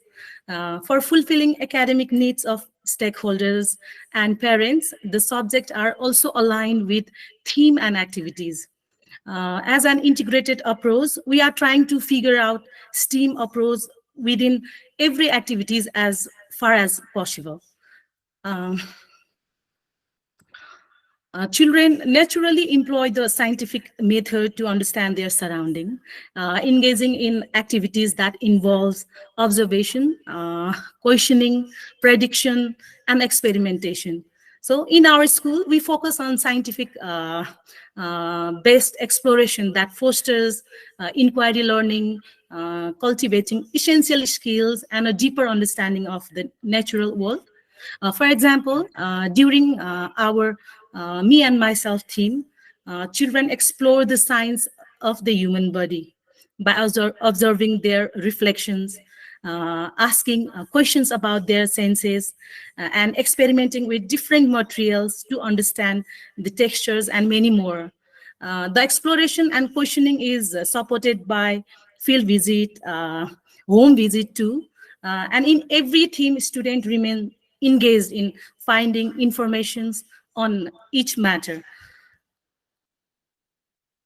In the context of STEAM, technology encompasses tools that facilitate tasks. Your slide is not visible. Is it? Maybe not visible. I don't know what. Madam, I think it's okay. Yeah, you can continue. Okay, it's visible. Sorry again. Yes, and in our classroom, we use simple tools like pencils, scissors, and magnifying glasses to aid cognitive development by allowing children to explore and understand their environment. So these technological tools support the development of fine motor skills and cognitive functions, reinforcing the practical application of technology in early learning environments. For example, children use magnifying glasses to examine their fingerprints and other unique features during Me and Myself theme. Same like that, they can use these things in other garden theme, in other themes also. So they use scissor for cutting papers, things to make the required things also. Many more things they use here. Engineering involves problem solving through building and designing by exploring how children engage in engineering activities such as playing with blocks, balance, and structural reliability. These activities encourage analytical thinking and iterative problem solving. As children access the stability of their construction and seek solutions to enhance them. This natural engagement with engineering principle fosters an engineering mindset from an early age. In our ECD class, designing and expressing is done by different man-made and natural things as a part of engineering. The inclusion of the arts in STEAM education emphasize the importance of creativity and self-expressions. So all artistic activities such as painting, pretend play, drama, music, and drawing support sensory exploration and cognitive development. The arts encourage children to communicate their ideas and explore their creativity, which are crucial for innovative and interdisciplinary thinking in STEAM field. Artistic activities provide a medium for holistic development and imaginative exploration. And in the school setting, the student use both, in my school, Nepali and English language for expression. Similarly, drawing, coloring, and painting is another most important part. They exhibit and role play and presentations, learning through rhymes, songs, and dance also act as a part of arts. Mathematical concepts such as numbers, pattern, and shapes are integral to STEAM education. So in our class, different activities like measuring, counting, sorting bins, and sequencing, it helps children develop foundational mathematical skills, which comes under practical life skills. Integrating math into daily activities and using mathematical language, it enhances children's understanding and application of these concepts. So early exposure to math, it fosters logical reasoning and problem-solving abilities. That is essential for academic and life to get success. So, for instance, during the theme, me and myself theme, children, they measure their height, count body parts, and recognize pattern in their cloth, in books, in my city. The way of implementing STEAM is not easy job, right? Convincing parents, preparing teachers for thinking in different ways, it is very challenging job. So in addition to it, preparing student in different way, challenging stereotype of traditional education is huge task for all of us. So we meet with parents at least 4 times in a year before starting thing. We explain them the content and the pedagogy as well as approaches also. We also design some activities for parents that help parents to understand the concept, and also they can help their kids at home. So this is for parents. And for teacher, we design and conduct orientation and workshop regularly. There is workshop schedule needed to conduct by teachers. So each Friday, 2 of the teachers design workshop and share among the colleagues. All the teachers get chance to share activities. This practice has made the teachers more active and eager for learning. They come up with different innovative ideas for kids. So each Friday is book-free Friday, named as Creativity Day, Activity Day. So that supports students through the activities of dance, art, music, clay work, innovation work, and so on. So we have aligned these activities also with theme and STEAM. We have tried very few things, and we are trying to implement and see the ECD activities through the lens of STEAM. So still there is long way to go for making the learning activities more innovative and meaningful. And I believe it is much essential too, right? So thank you so much. for hearing me. Thank you all for your time. Thank you so much. I think Dasun sir. Yes, thank you very much, ma'am. And yes, it was a really nice practical implementation of STEAM pedagogy. So we really loved saw these pictures and all. So actually, it was really like inspiring and informative as well. Actually, so I think we have similar implementations, but the thing is, when it comes to the STEAM pedagogy, the Sri Lankan context, we have to do some more things when it comes to the STEAM pedagogy implementation. Okay, Ms. Lofna.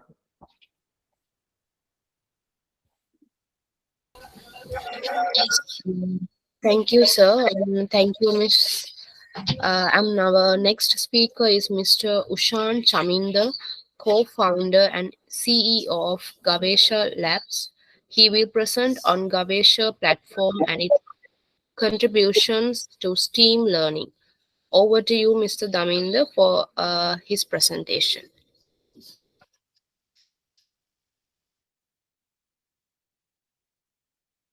I think Ushan is not available, it seems. Mr. Ushan, are you there? Yep, I think he's not available because like anyway, like we have to postpone his lecture to tomorrow. Okay, and next is Professor Midun. Actually, Professor Midun, are you there? I think so. We had done a mistake because we actually we have given a time where the Malaysian time is, I think, a late night time by now. So we have to rearrange his session also due to that. Professor Midun is from Lincoln University, Malaysia, and he wanted to share a few with us, but unfortunately, due to the time zone barriers, so we had to postpone that as well. And I hope all the presenters have presented. So I can allocate 5 more minutes for the Q&A session. And so also let me brief what we are going to do tomorrow in tomorrow's session. I hope you can see the agenda.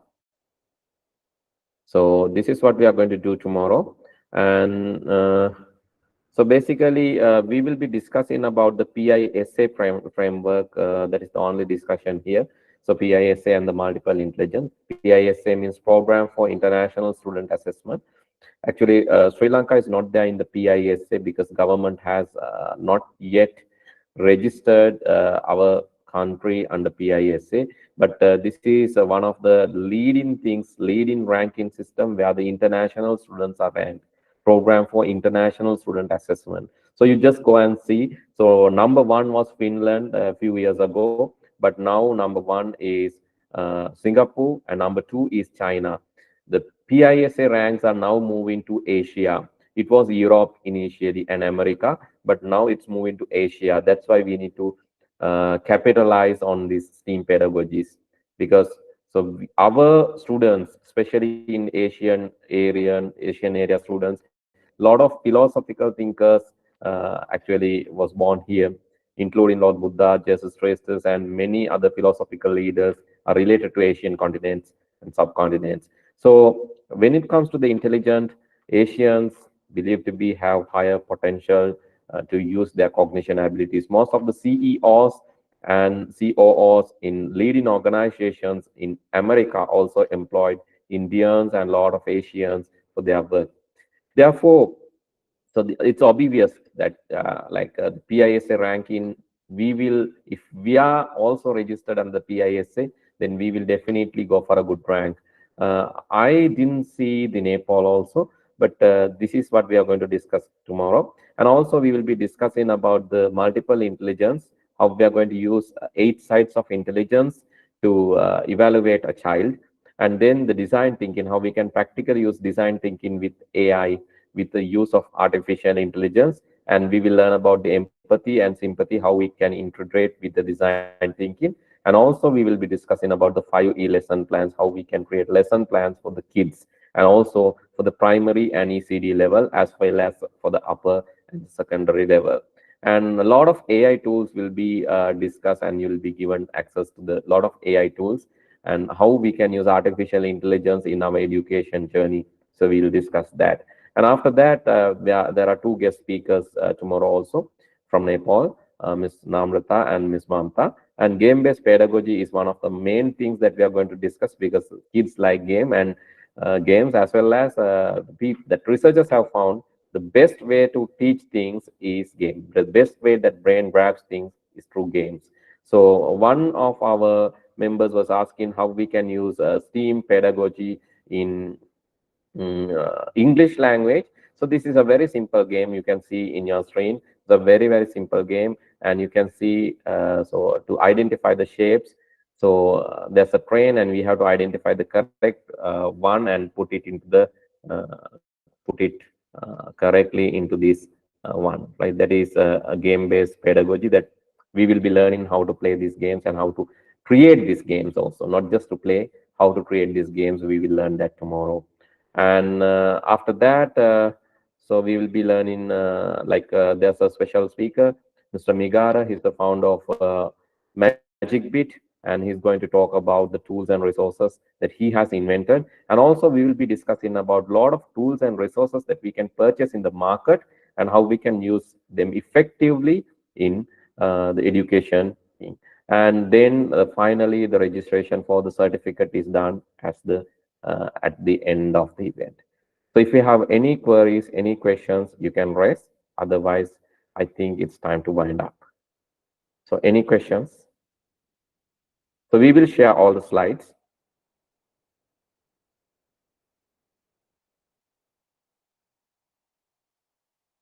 Sure, we will visit you. Any questions from any? Okay. I think it's already 9:45 here. Thank you very much for the session, and thank you for your patience and the participation. Good night, all. We will see you next day. Goodbye.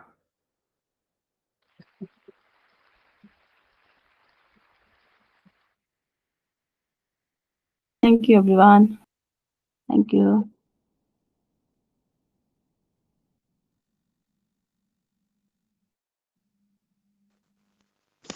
Thank you.